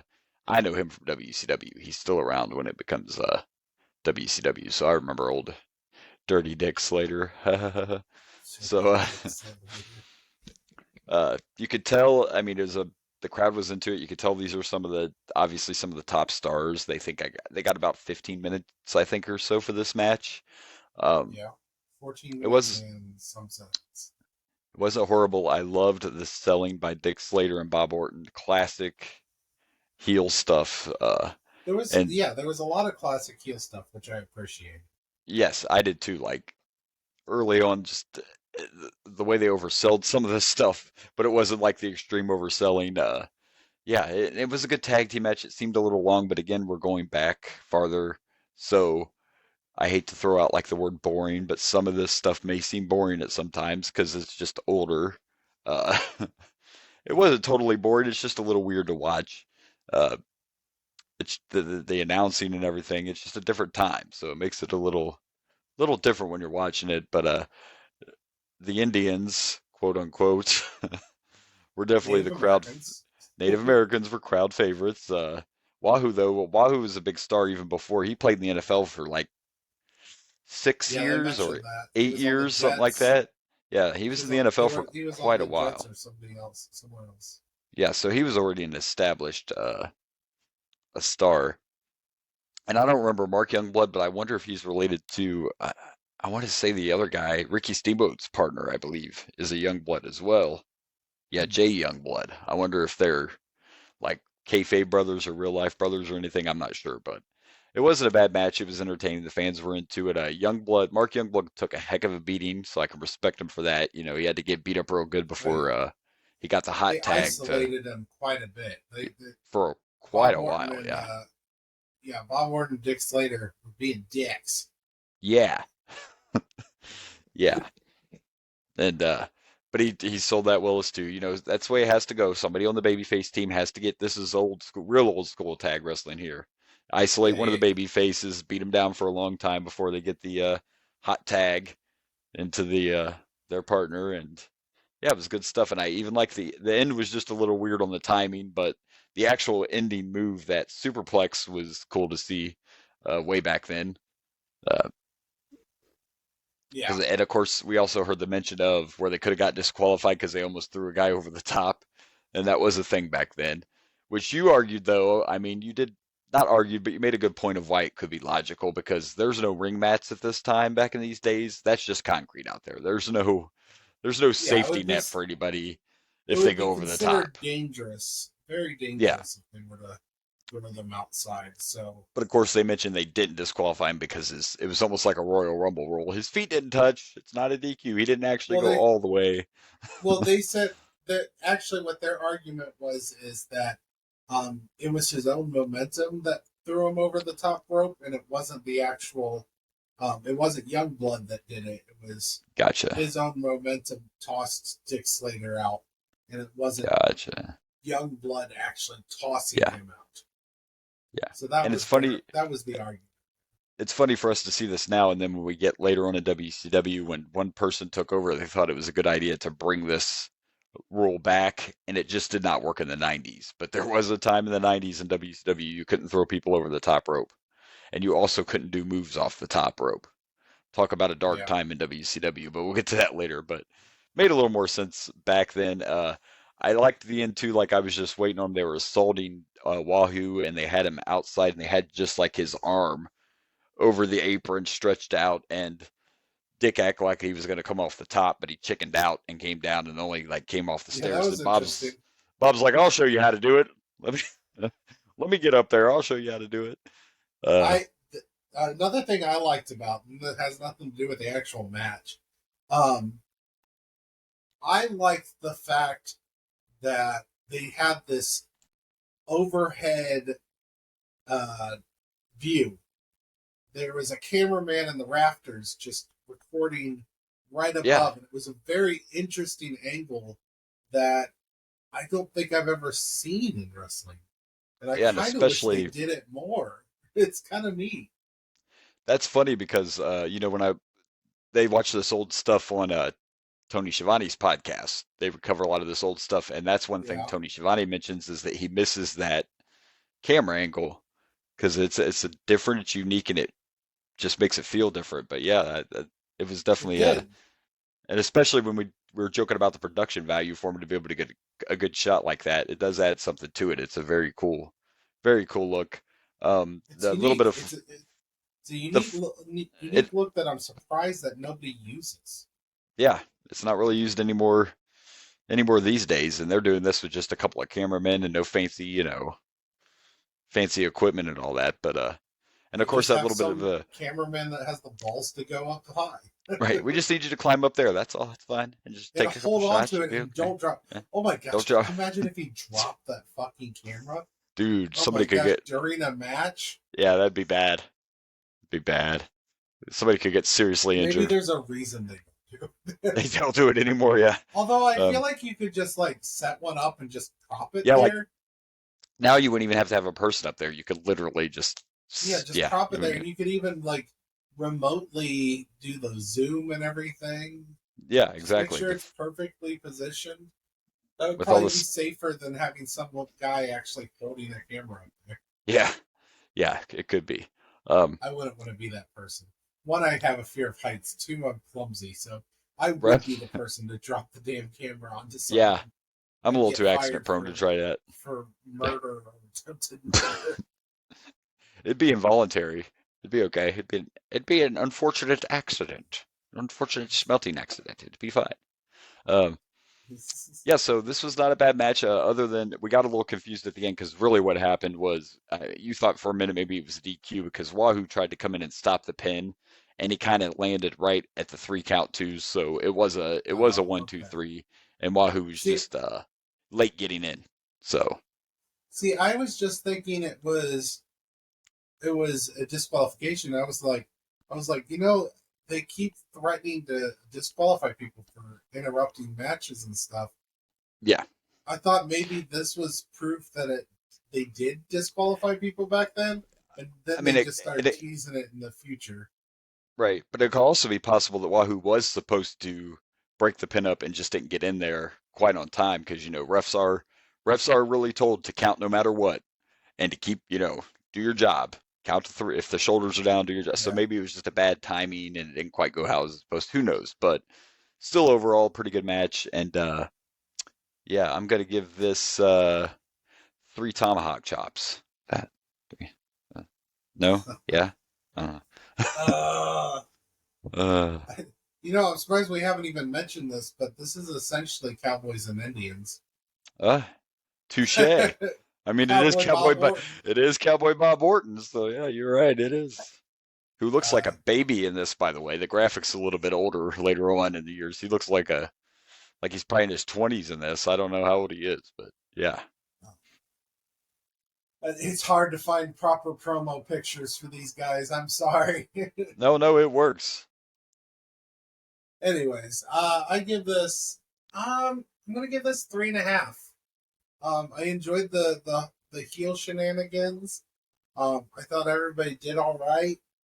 Um, I enjoyed. I mean, this isn't part of the wrestling match, but I enjoyed that camera angle. So Yeah, yeah, I'm gonna yeah. go with 3.5 cowboy boots. So you went one way, I went the other. There you go. There you go. Can't hate on that. All right. Well, let's see what's next on Starrcade.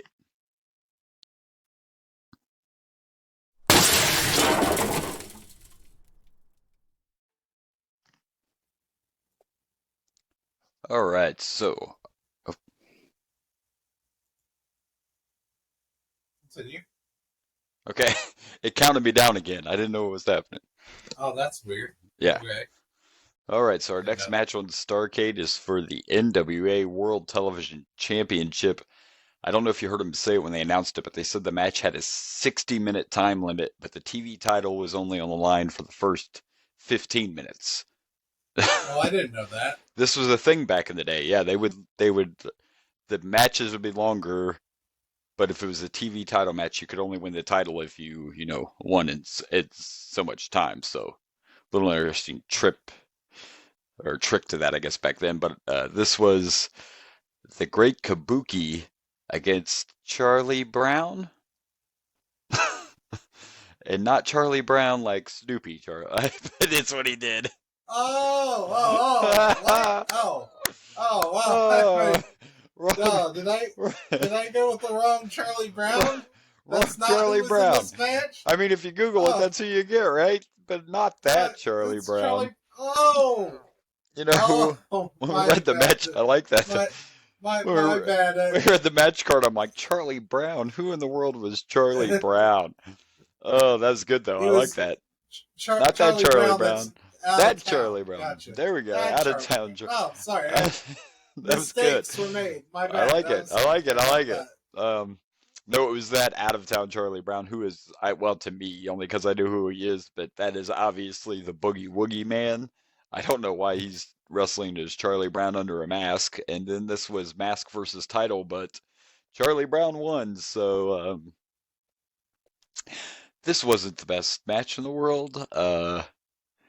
Great Kabuki, I remember, and he was big in Japan and everything, but man, Charlie Brown, maybe he should have stuck hanging out with Snoopy. I don't know if I thought this was a little rough. I don't know. Maybe it's just Charlie. Hate it, actually. I guess it was entertaining. The biggest issue I had with this match is there was a lot of head holding. there was a lot of head holding. You pointed out why Kabuki thought his claw was more devastating if he jumped off the top rope first before he applied it. He did that. It's the claw. The claw. Like, the claw. The claw. Yeah. Maybe it would have been a better match with the other Charlie Brown. I don't know. I guess it wasn't horrible, but Charlie Brown wins and he gets to keep his mask on. So, I don't remember the storyline. Not that I've seen a ton. Charlie Brown ran up for a big boot and then he just fell on his ass. Yeah.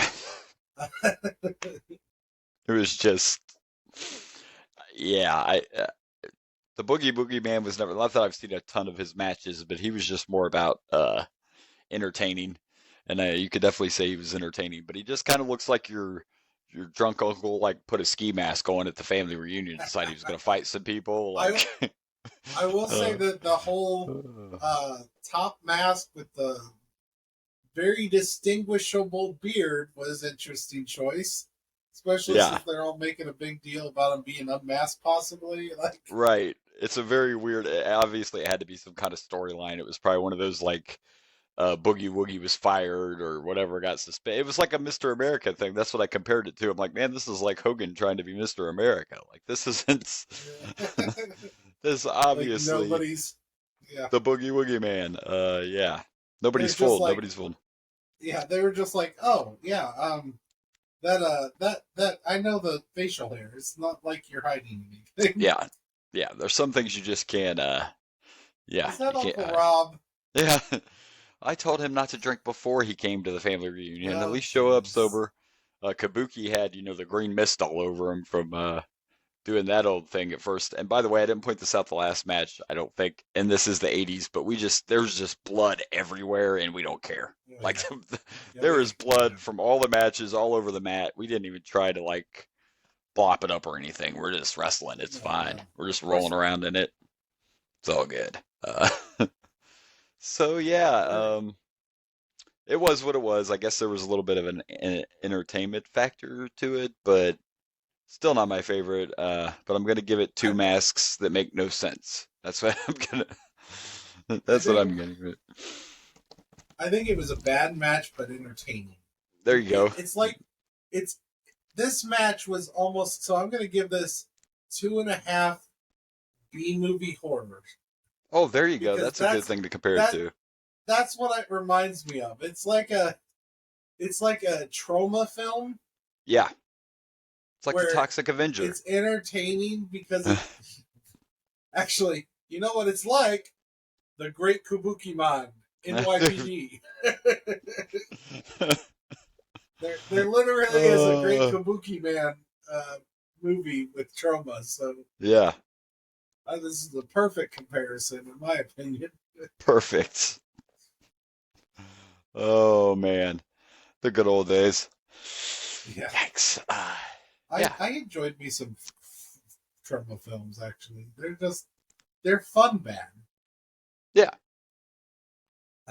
I watched one when I was younger called what was it called? Killer Condom. Oh my. It was about this gay detective that was searching for someone who was cutting the dicks off of people or something. Oh.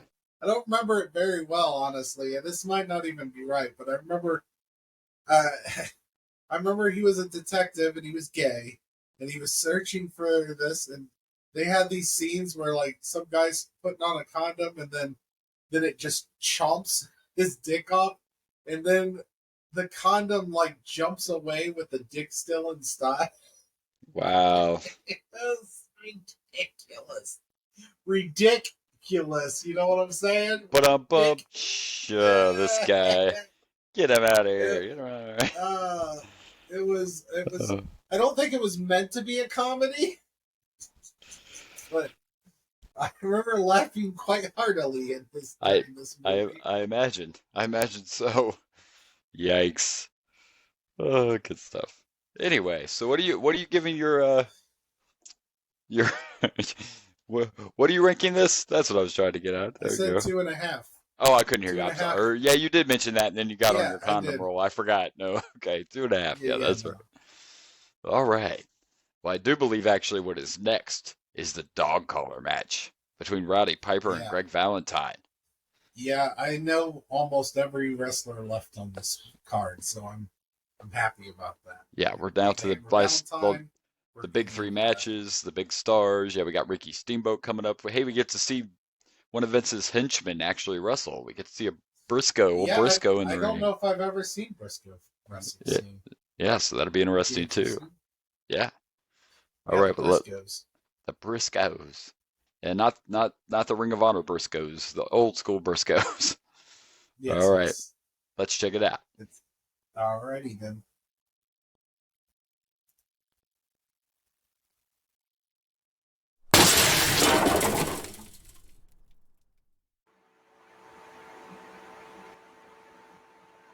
All right, so here we go. Our next match, like I mentioned before we even started watching this, I just saw the episode of Hidden Treasures where they went to Rowdy's daughter's house and she still had the dog collar from this match. It's the dog collar match between Greg Valentine and Roddy Piper, and I loved it. First of all, I'm a huge Piper fan. Get that out of the way. Same. Love me some Roddy. It was brutal. It was bloody. It was innovative. A lot of people think this was the first ever dog collar match, but it was not. It was the first ever dog collar match on a pay-per-view. But at this point, this is the first pay-per-view, so yeah, but not the first ever dog collar match. The first one that was actually not televised. It took place in 1979 in Puerto Rico. So, but also, by the way, those bagpipes in the picture of the graphic right there that you have, those are his original bagpipes, and Teal still has those as well. So I just thought I'd throw that out there too. Those are. Well, I just want to say this match was 100% a slobber knocker. No, there's no doubt about that. Before a slobber knocker was even a thing, this was a slobber knocker, that's for sure. And you know, and it wasn't a fake chain, so you can't really fake hitting somebody with a chain. I mean, you can try not to hit them too hard. You also can't fake pulling on them as they're and choking them like. Yeah. Yeah, there was a lot of you can't fake this type stuff, even if that was a plastic chain. Which it wasn't. But no, that was look. These are the early days of wrestling. That was a legit chain. Like back then, most of the stuff was like. It's before they knew better and they knew they had to like work, you know. And I'm a little disappointed, by the way. You focused on the fact that I said slobber knocker, and I was trying to point out the other phrases. I made sure to say 100% before the slobber knocker line, and then afterwards I said no doubt about it. I was making fun of these two announcers for Starrcade '83 because see, the went one right over just my head. constantly says 100% Ah, over and over again, but he's not gotcha. nearly as bad of the other guy who just says no doubt about it. No doubt about it. See, it went right over my head. I've kind of not even been listening to the commentators much, Oh, you can't question that or something like that. which is shocking. But yeah, I haven't really been paying too much attention to the commentators, I guess, because I don't even know who the hell they are, to be honest with you. I have no idea who they are either. They're boring as hell. I mean, when they show backstage, I do know Gordon Soley. He's one of them that I know. But yeah, they're not entertaining. This is the old. Yeah, the commentary is not the greatest. We're also just adding some blood and disease to the ring while we're having this dog collar match. That's fine. Oh yeah, there's just, like so many different versions of AIDS in there. I mean, it's like Texas Chainsaw Massacre in that ring now, and yeah, they just keep going. Like it don't matter. It's bad. I heard Tony Schiavone though tell a story that back then, like sometimes those mats didn't get changed for months. You know, Oh man. nowadays if somebody bleeds, like I know if somebody bleeds in WWE, they change the mat right away. But they didn't have it like that back then, and they didn't really think about it back then. Wasn't a big deal. It was just some blood. Keep it going. But yeah, I love this match though. I remember Greg Valentine. I remember as the Hammer from a WWF. I don't remember being a big fan, but this match though, this was really good. I had no idea Valentine could fight like that either. It was just a knockdown, drag out. Like these two were just like, let's show them what we can do. It was absolutely it was just a brutal fight. And yeah, I could watch it again. I had no idea it was on the Starrcade, but I don't know if I've ever watched it. I think that might have been the first time I've actually seen it. I've always heard about it, but I don't think I ever went back and watched that match. So yeah, but nice and bloody. You just have to ignore the boring commentary. You know, that's all. You just don't even pay attention to it. I was too busy going ooh, ow, oh, because. Oh no, I'm not even talking about the commentary during the match. You're talking about their little segments after, yeah. In between, those two. The ones that make you want to go to sleep. Yeah, one of those guys is Gordon Soley. I don't know who the other guy is, but he's boring. He's boring as hell. I know that. Yeah. I get it. These guys, I want them to commentate my nighttime so I can fall asleep. Because you can fall asleep. Just no doubt about it. And I kind of feel that way too with some of these backstage interviews. Like every time they go to Harley Race, he tries to talk like a tough guy, but he's just talking really like quiet and there's no personality. Well, which is a little, yeah. There's not much personality, but it's kind of like back then. We know, especially in WWF, pretty much everyone would just scream everything. Yeah. Over the top. So it's kind of an interesting change of pace that none of these guys have been just like screaming. Yeah, Flair's not even doing like Flair's not even doing like all the wooing and the over the top stuff either. So yeah, it's definitely a different time. True. That is possible. You may not be wooing yet, but this was probably to me the best match we've seen so far on this card. Oh yeah. Hands down. 100%. Hands down. And I was all about the brutality, and there's just something about Piper I've always loved, but it was a really good match. They were very inventive with the dog collar. Lots of blood, but I'm okay with that. And yeah, this is gonna get four dog collars. How about that?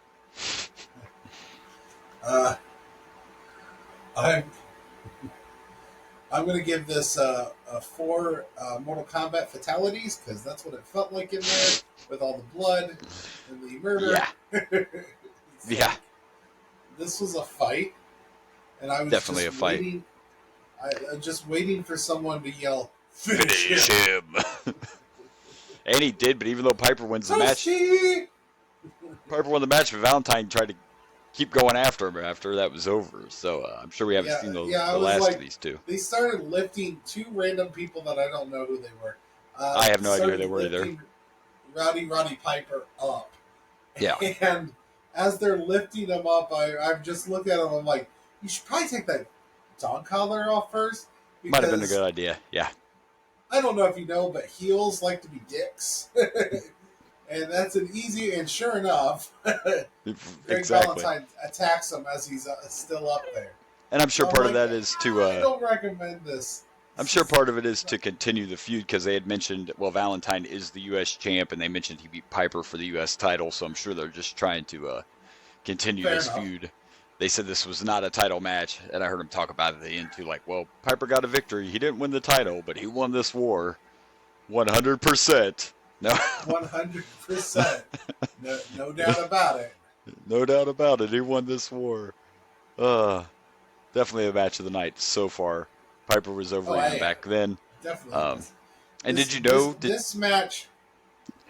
Sorry, continue. I was just curious because you didn't watch a lot of this stuff. Did you know that Piper was in the NWA way back then before WWF? Did you? I'm not super surprised, but Right, no. right, yeah. It's not like I am not super familiar with the NWA at all. Yeah. I mean, I know a little on WCW front.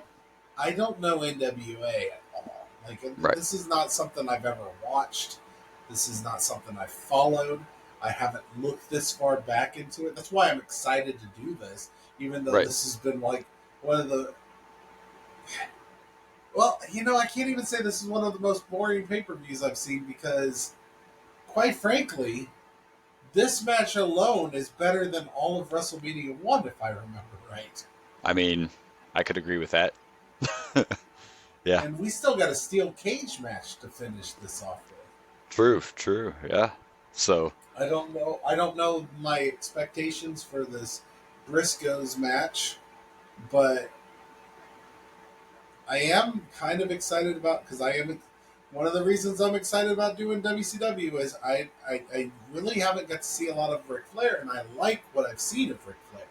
So I'm excited to see more of Ric Flair. For sure. I know of Harley Race. I've seen him. I think he was in a couple WrestleManias. But I don't really... I think by the time that Harley Race was in WWF, he went to mid-card more than he was a main eventer. Pretty much. I mean, he had the whole King Harley Race gimmick, but yeah, he wasn't really a main eventer. He was older too when he got there, so yeah, definitely not a... Well, I mean, this is only 2 years before, or 3 years before WrestleMania, but sure. Yeah. So he's already kind of getting older. I don't even remember watching Harley wrestle a lot. I remember more because he becomes a manager later on at WCW, so I remember him a lot more for that than I do of his wrestling. But I do remember the King Harley Race gimmick. But later on, he becomes Vader. He becomes Vader's manager later on in WCW, so he's around a lot then. Right. Sorry, but that's more I will remember about him. So. So this will be interesting. So I don't have a lot of expectations for Harley Race, but I do have expectations for Ric Flair. So I am excited, and this very well could be better showing than WrestleMania 1, because already I'm almost positive there was no 4-star match. Now we didn't do ratings when we first started this podcast. Right. But I'm pretty sure I wouldn't have rated anything 4-star in the first WrestleMania. Gotcha. So I think even the main event was kind of disappointing. I remember constantly pointing out that this just feels like a local wrestling event and not an actual pay-per-view with the first one. Right. Yeah. Which this kind of does too. We just had a better match than we had at WrestleMania 1. Exactly. What was the first WrestleMania one? Was that the tag team match with that was Hulk and Mr. T? Mr. T and Hulk against Orton and Piper, I think. It was, yeah. That was the tag team match Mania, yep. So. Gotcha. Alright, well, are we ready to watch this Briscoe tag team match? Yep. Let's do it. Let's see what happens.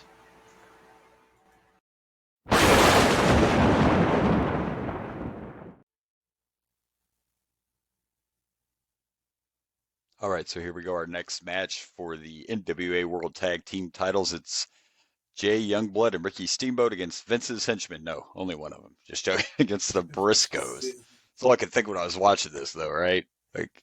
Yeah. And the Briscoes already look like your dad trying to be cool when he's like 50. you know, like the middle-aged Right. guys trying to act like, yeah. And I know that they had a lot of, I know back in the day they were really good and all that's what they say, but watching them at this point, you're just like, yeah, these guys, look at these guys all washed up, still trying to go at it. But it was not a bad match. Some of the moves the Briscoes did were kind of goofy. Um, but the ladies, not just the fans, the ladies were definitely into Youngblood and Ladies. Steamboat. Like the ladies were all about Steamboat and Youngblood for sure. I think it got even louder every time Indeed. Steamboat came in. Uh, very young Steamboat too, right? Not even the Dragon yet. He's not being called the Dragon. No, Uh, no dragon. I wonder when that starts. one announcer was even just referring to him as Rick Steamboat, which just sounded weird because you're so used to him being called Ricky, the Dragon Steamboat. Yeah. Yeah, so that was kind of weird. And I did look it up, and Jay Youngblood is actually related to the other Youngblood, which makes you wonder why those two weren't a tag team instead of one with Steamboat and one with Wahoo, but whatever. You know, that's neither here or there. Well, But they are related, and their real last name is Romero, so go figure that one out. yeah, I don't know. Uh, I also got to admit at one time that I thought the Briscoes that wrestle now, well, his brother has passed, may he rest in peace, but I thought they were related to these Briscoes, but they're not. They are no relation to Oh, okay. these Briscoes. I just always assumed they were, but no, they are not. The Briscoe brothers now, no relations. But I mean, it was a good tag team match. Again, it's just we're watching older wrestling, and like I said, it was entertaining. I just thought some of the stuff the Briscoes did, I'm like, what are we doing?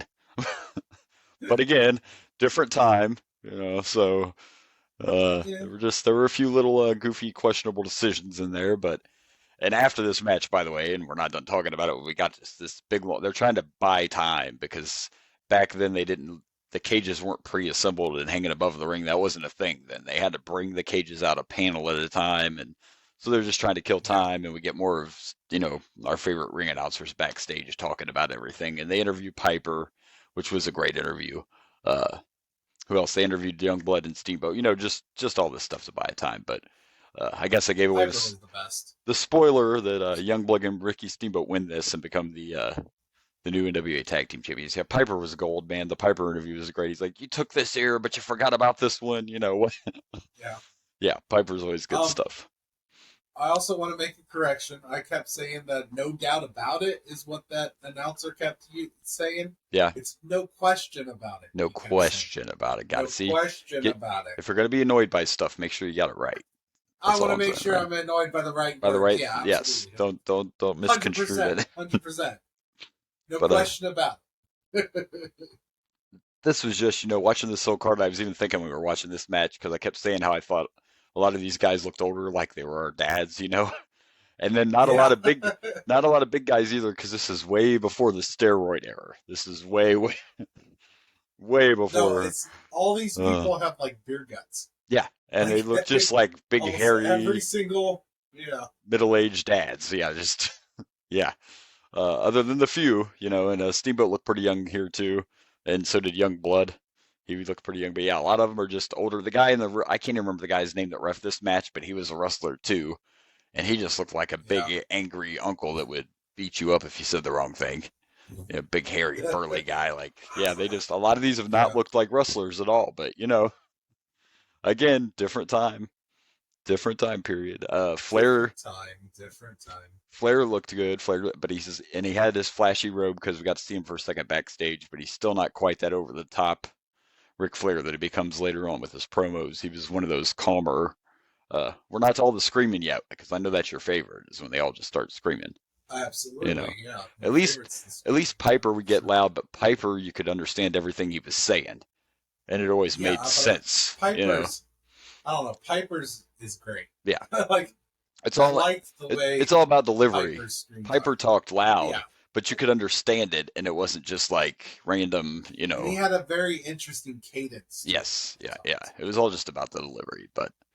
So this was not as good as the dog collar match, that's for sure. That's still the best match we've seen tonight so far, but it wasn't bad. I liked seeing young Ricky Steamboat. I was always a fan of his throughout the years.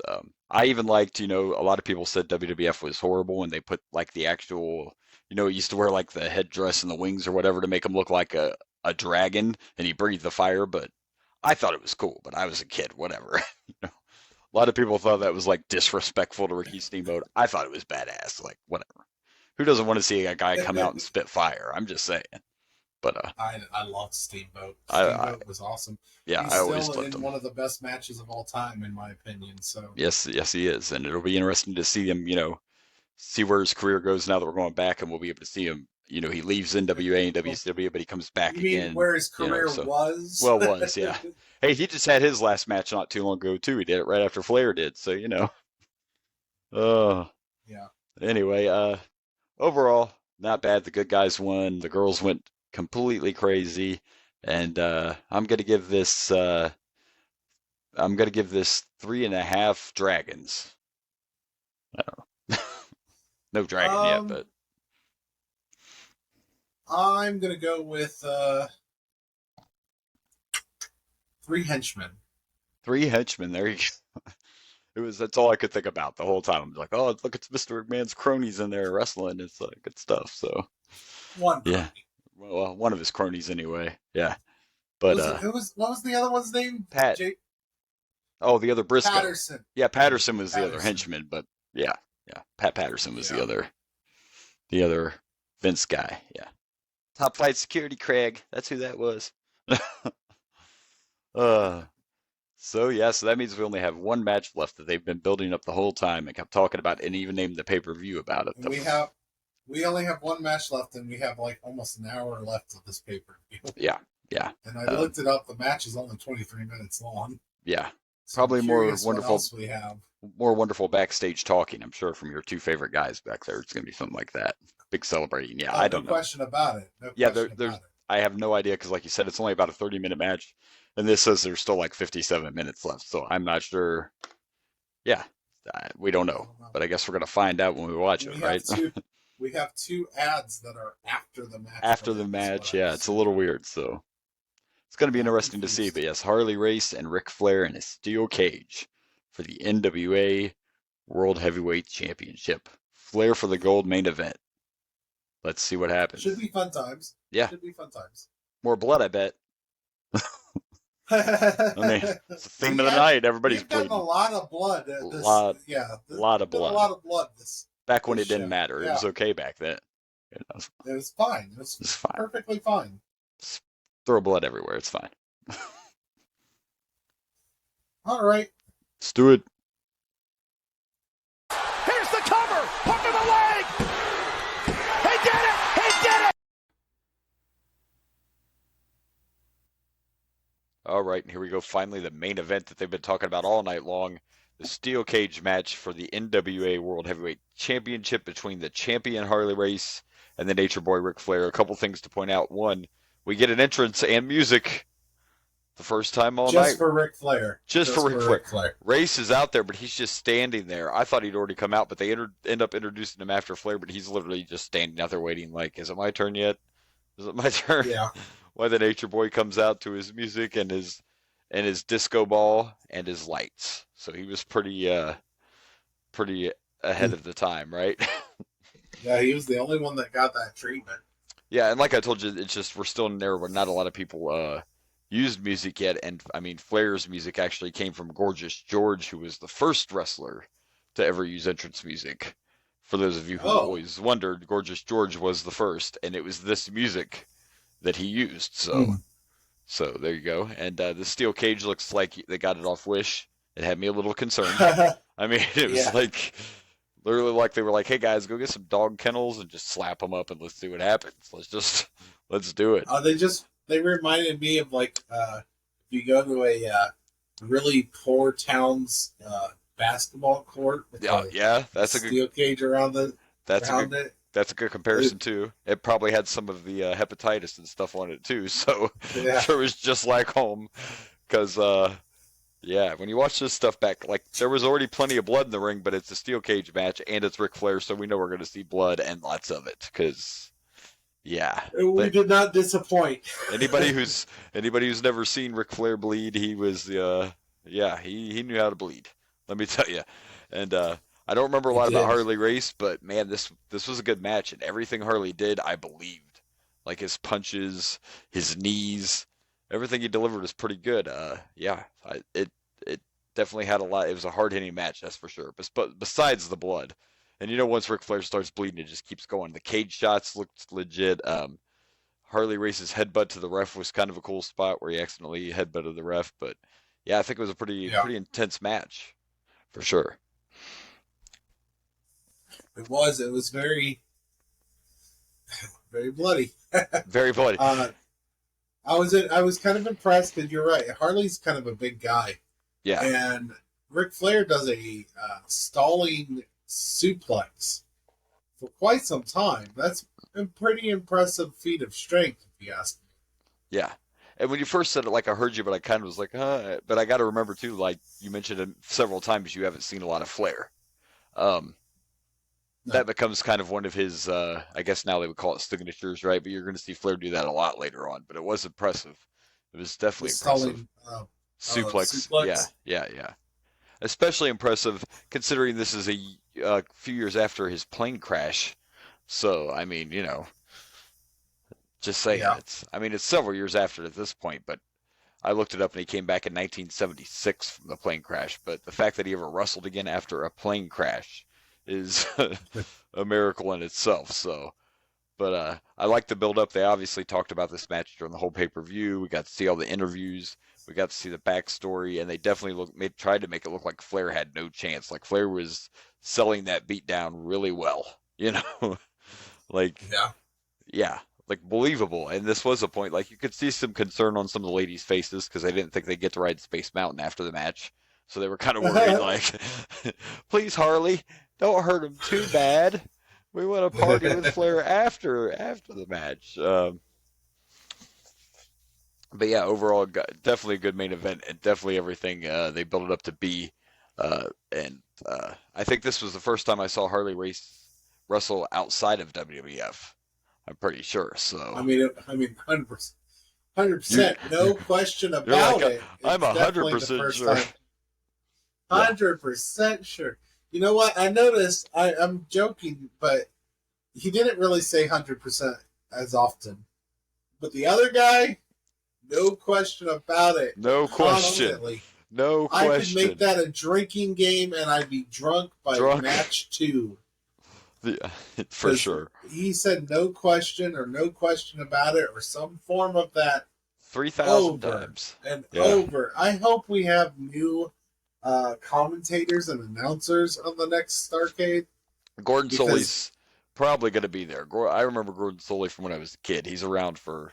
That was the guy with the glass. Well, they both had glasses. He was the one that had glasses. He was the one saying your phrase over and over again that you loved so much. Yeah, that was Gordon Soley. Oh, gosh. He's around for a while. So, yeah, they were very entertaining. And then, of course, the backdrop I failed to mention looked like their grandkids probably just painted that for them. Like the backdrop for Starrcade. They did it. That was their art project on a cardboard, I think. I mean, it's what it looked like. Like you were just like, listen. Give you $20 if you can paint Starrcade in gold on this for me and just set it. Oh man, this is '83. They gave them a penny. A penny. They liked it, so they could go to the store and get themselves a fucking Tootsie Roll. And they were happy. You're right. $20 would have been way too much back then. It would have been like $5 to a kid. Yeah, to a kid, motherfucker. Maybe $1, but here's $2. $2 for you. $2. It's probably a quarter. It's probably a quarter. Yeah, probably. You get 25 Tootsie Rolls in '83. I thought that the shame of this match, like, it went pretty quick, too. I believe this was almost a half-hour match, but it didn't feel like a long match. But the shame was the end. The end was a little rough. Oh, my gosh. The end was longer than the actual match. Well, and I mean, like, I'm talking about the actual way it finished. Like, I don't think Ric Flair did a whole lot of high cross bodies, and I think we know why. When we watched the end of this match, like he totally, he kind of missed that cross body. It was a little rough. It was a little rough. I remember the day they were like, Rick, you should have a submission. You should just use a submission move. Don't do any high cross. No, I'm joking. Like, we're gonna have to get you something else to do, buddy. He did use his figure 4. He did. I mean, he used did it not in win the match. with it. He did not win with it. No, but he used it. We'll save it for a little bit down the road, but I'll have to look that up and we'll have to talk about it. Because I'm telling you, we're going to see it. We're watching these. Ric Flair hardly ever won with the figure 4. That was his finisher. So essentially what Boomer's saying is he's about to start doing a tally of every time Ric Flair actually wins with a figure four leg lock. Yes, yes, we are going to do that. Yeah, because it's not as many times as you would think. I learned that later in life. I thought he won with it all the time, but that's not actually. Right now we're at 0. We're at 0 right now. Yes. He won with a botched crossbody. A botched crossbody. Yeah, the only bad spot really of the match. Other than that, it was good. But yeah, stay away from the crossbodies, Rick. That's not your thing. And the blood was just. Here's the other thing. Like, you go back and watch this. I get it. It's the 80s, but Flair's already bleeding everywhere. And then everyone comes in to celebrate, and he's just more blood everywhere. He's leaving the ring, and he's hugging him. He's kissing babies. Like, hey, that wasn't a baby. It might be his baby, but that wasn't. There was no babies. The point being, like, yeah, we're just like, it doesn't matter. It's fine. Just blood everywhere. It's okay. It's just weird to watch. Here's some DNA for you. Here's some DNA for you. Yeah.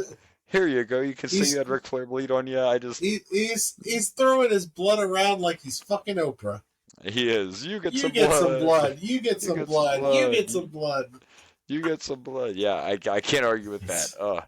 But again, it's a different time, and at this point, there's already blood everywhere anyway, so it doesn't matter. But yeah.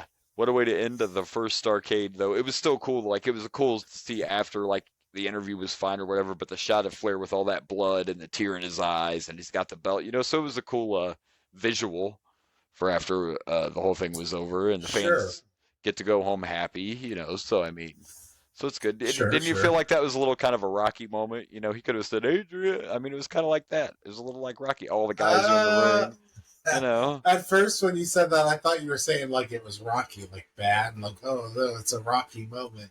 You're Rocky moment, the actual movie Rocky. Yeah, like you're talking. I did it. You're referencing the movie.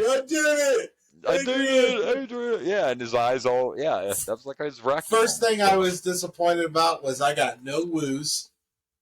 No, not yet. Woo! Yeah, no wooing yet. Nope. He's a face. And honestly, oh my gosh. Here's the problem: is the end of the pay-per-view was probably like 30 minutes. Oh my just gosh! Talking to people. Yeah. Showing the celebration of Ric Flair, interviewing people, interviewing Flair like 3 different times. Here's Ric Flair. Here's Harley Race. Here's Ric Flair. Oh yeah. And the worst part is Flair is not doing a character at all. He's just talking. Yep. He's just saying, oh, I'm just thankful you guys brought me here.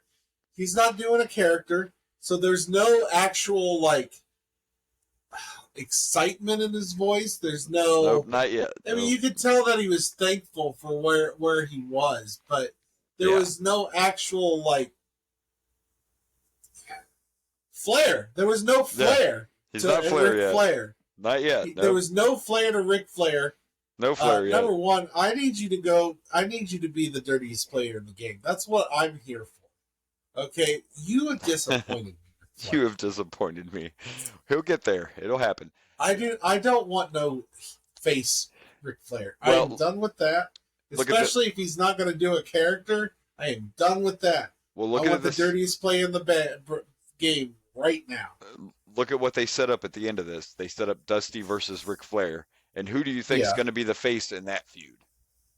Dusty Rhodes. So, don't worry. We're going to be getting a bad Flair real soon. So, hopefully. Yes. That's what I'm hoping for. That part did feel a little weird. It felt a little weird, but hey. But I guess I don't know Dusty's career well enough to know, was Dusty never a heel? No, and Dusty was the booker, so Dusty was always the baby face. And he was always in the main event. Always. He was like the original. He was like Except the original. For this Starrcade. Like the original Hulk Hogan. You know what I mean? He got to book his own matches, and he was always the top guy. And just saying, that's so some people. I see. Some people had issues with Dusty back then. I didn't wrestle for him because I can't see, but some people thought Dusty always put himself on top because he was the booker. So. Be interesting to see how many times he's actually the guy. We'll see how many times he's the champ and all that. So, well, I've looked at the cover art for the next 2, and him and Ric Flair it looks like they're the main events. 2 years in a row. 94 and 95. I think 96 has Sting on it. Yeah. Yeah. So there you go. So I kind of looked ahead. Yeah. I also looked through, and apparently WCW was doing 10 pay-per-views a year before WWF started doing the 10 pay-per-views, or, well, 12. Right. Right. Yeah. And they just did 12 pay-per-views a year right at the end. Yeah. The things you learn when you go along, you know? The facts. More The, you the know. more you know. Ding, ding, ding. All right. Well, as far as this match goes, leaving out all the crap afterwards, because like we said, it was a lot of unnecessary time filler apparently. But as far as this goes itself, I enjoyed it. It was a great main event. The blood, the fighting, the hits. I mean, I really enjoyed it. I'm going to give this 4.5 bad cross bodies. I'm going to give this, I don't know if it's a 4. I'm going to go with 3.5 Ric Flair hair dye. Ric Flair hair dye. Sure what it looks AKA like. blood. No one makes me bleed But- my own blood. I don't know. I looked at this match, and if I look at it with other cage matches, wasn't that great? If I compare it to Roddy Piper and Greg Valentine, it wasn't no. I disagree with your 4.5 thing.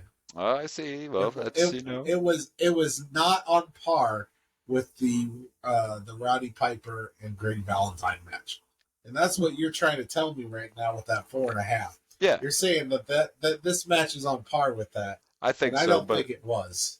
I think it was, but the difference was this was more of a wrestling match. I mean, the dog collar match obviously had, a whole nother level to it. So I understand that, but I didn't feel like this was.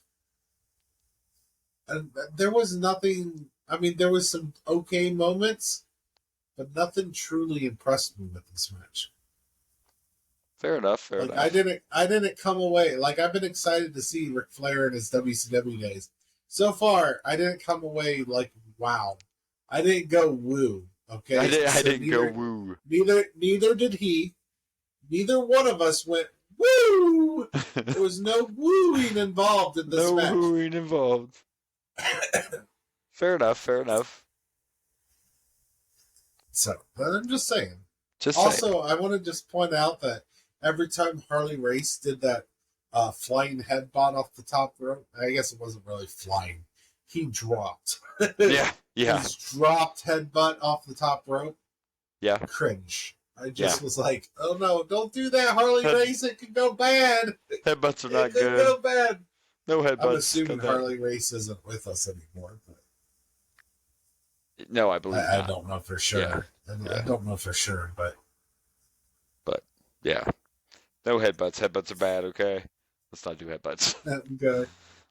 All right, Shouldn't be bad, but should be headbutts. No. No, don't. All right, well, I guess now it's time to pick some matches. So, let's do it.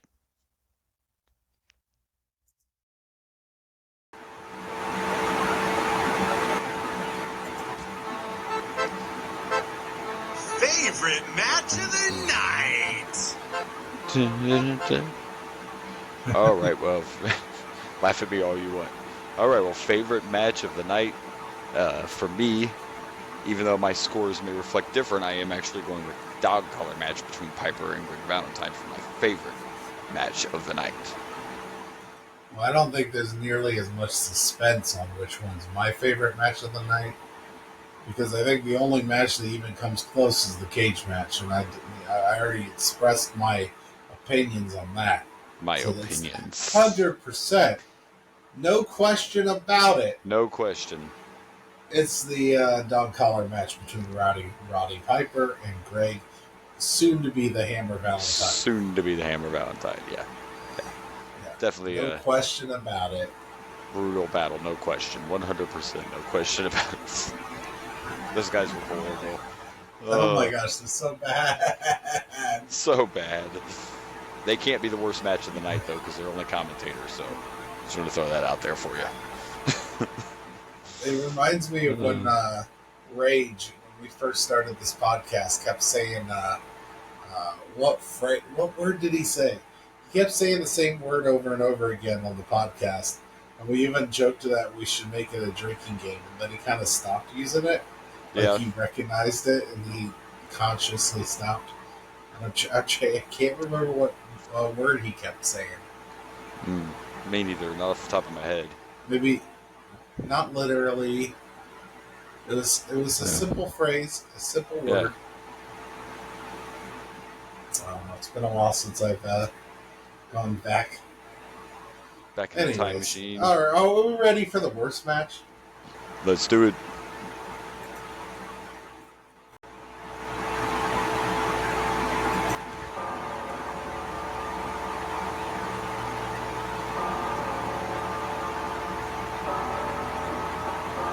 Worst match of the night. All right, I had to pull this up so I got it right, but my worst match of the night is going to be the second match on the card, which was Kevin Sullivan and Mark Lewin against Scott McGee and Johnny Weaver. That's my worst match of the night. I'm going through here and I'm trying to figure out. I actually found Charlie Brown versus Great Kabuki fun, but not for the right reasons, but still fun. But still fun, yeah. I think I'm gonna go with the Assassins versus Bugsy McGraw and Rufus. Rufus R. Jones. Poor Rufus. Yeah, you might be right with the other one, but they're both the justified pick, I feel. Yeah. Yeah, I guess I kind of just picked them since you picked the other one. Like, right. It was probably down to one of those two. I mean, I don't think any of these matches, other than the Roddy Piper match, really, like, shined. Although, I feel like that Roddy Piper match was better than anything on WrestleMania 1. So I do think I liked this better than the first WrestleMania. Right. So first Starrcade has that going for it, I guess. There you go. But yeah, that's my worst match of the night. God, cannot disagree. Yeah, they both work. So, all right. Well, we don't have to rank because it's our favorite Starrcade and it's our only one right now. So there's no ranking yet. It's my least favorite Starrcade, to be honest. It's my least favorite Starrcade. So there's no ranking yet. Before we plug our pluggables, we'll mention that next episode we'll be back on track with WWE, FE, whatever, and it'll be In Your House Degeneration X. It's our last In Your House, man. Until NXT brings it back, it's our last In Your House. Well, not necessarily. If you go on the cock, okay, if you play on the cock, play with the cock. Is what I'm saying here. If you play with the cock, you go through there. There's some of them that say "In Your House" somewhere on the cover art.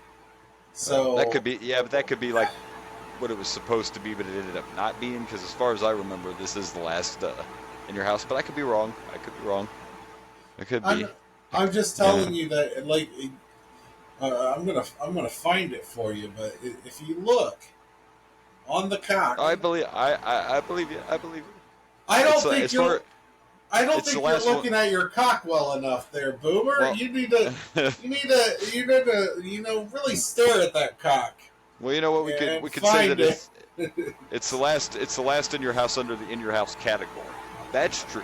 Other ones may say In Your House, but it's the last one under In Your House. So we could say that. I'm just saying that there's other ones that are showing on here that are possible In Your Houses. Got you. And stuff.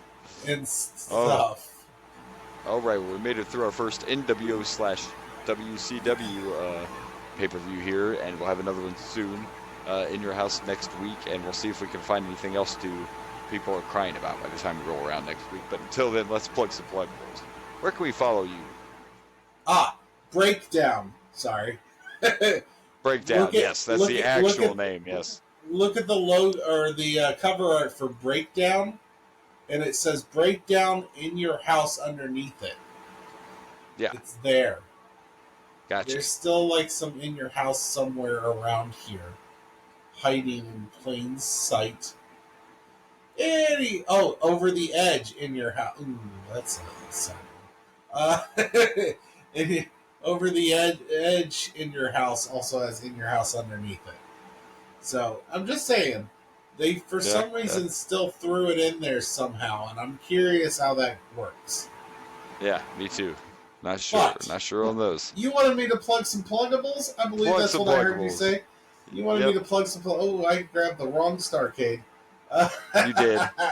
I wasn't gonna, I wasn't trying to just let it go, I just now noticed it. My bad. Which means I accidentally put both Starrcades in my area here. So my bad. And you can find me on Dragon Blazer Productions on the Facebook, the YouTubes, the Instagrams, and the TikTokies. And you can also find me at Dragon Blazer Pro on the old Twitters. The old Twitters. The old so Twitters. Far, I still do the twits. The twits. And of course, you can join us on the Boomer and Blaze Show Facebook page. You can also follow us at Boomer_Blaze on the Twitter and the Insta. And we were at Boomer and Blaze Show on the TikTok. And also check out the YouTubes, folks. We're YouTubes too. You can come YouTube and check us out there too. The Boomer and Blaze YouTube channel is there. So hoorays for that. Yes. And a few little surprise. Well, when this comes out, you'll hear it. But we hope you enjoyed this, and we're trying to mix things up with a little bit of different cover art and such to make the WCW shows feel a little different. So hopefully you enjoy that. But until then, this has been the Boomer and Blaze Show. I am Boomer. And I'm Blaze. And good night from Dragon Blazer Studios.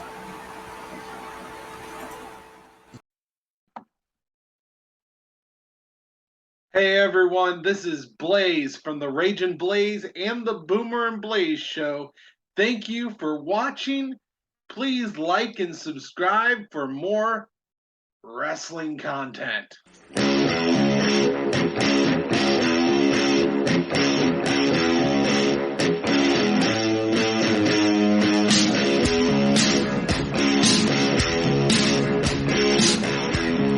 Coming down the aisle, the WCW Podcast Champions of the World, Boomer and Blaze.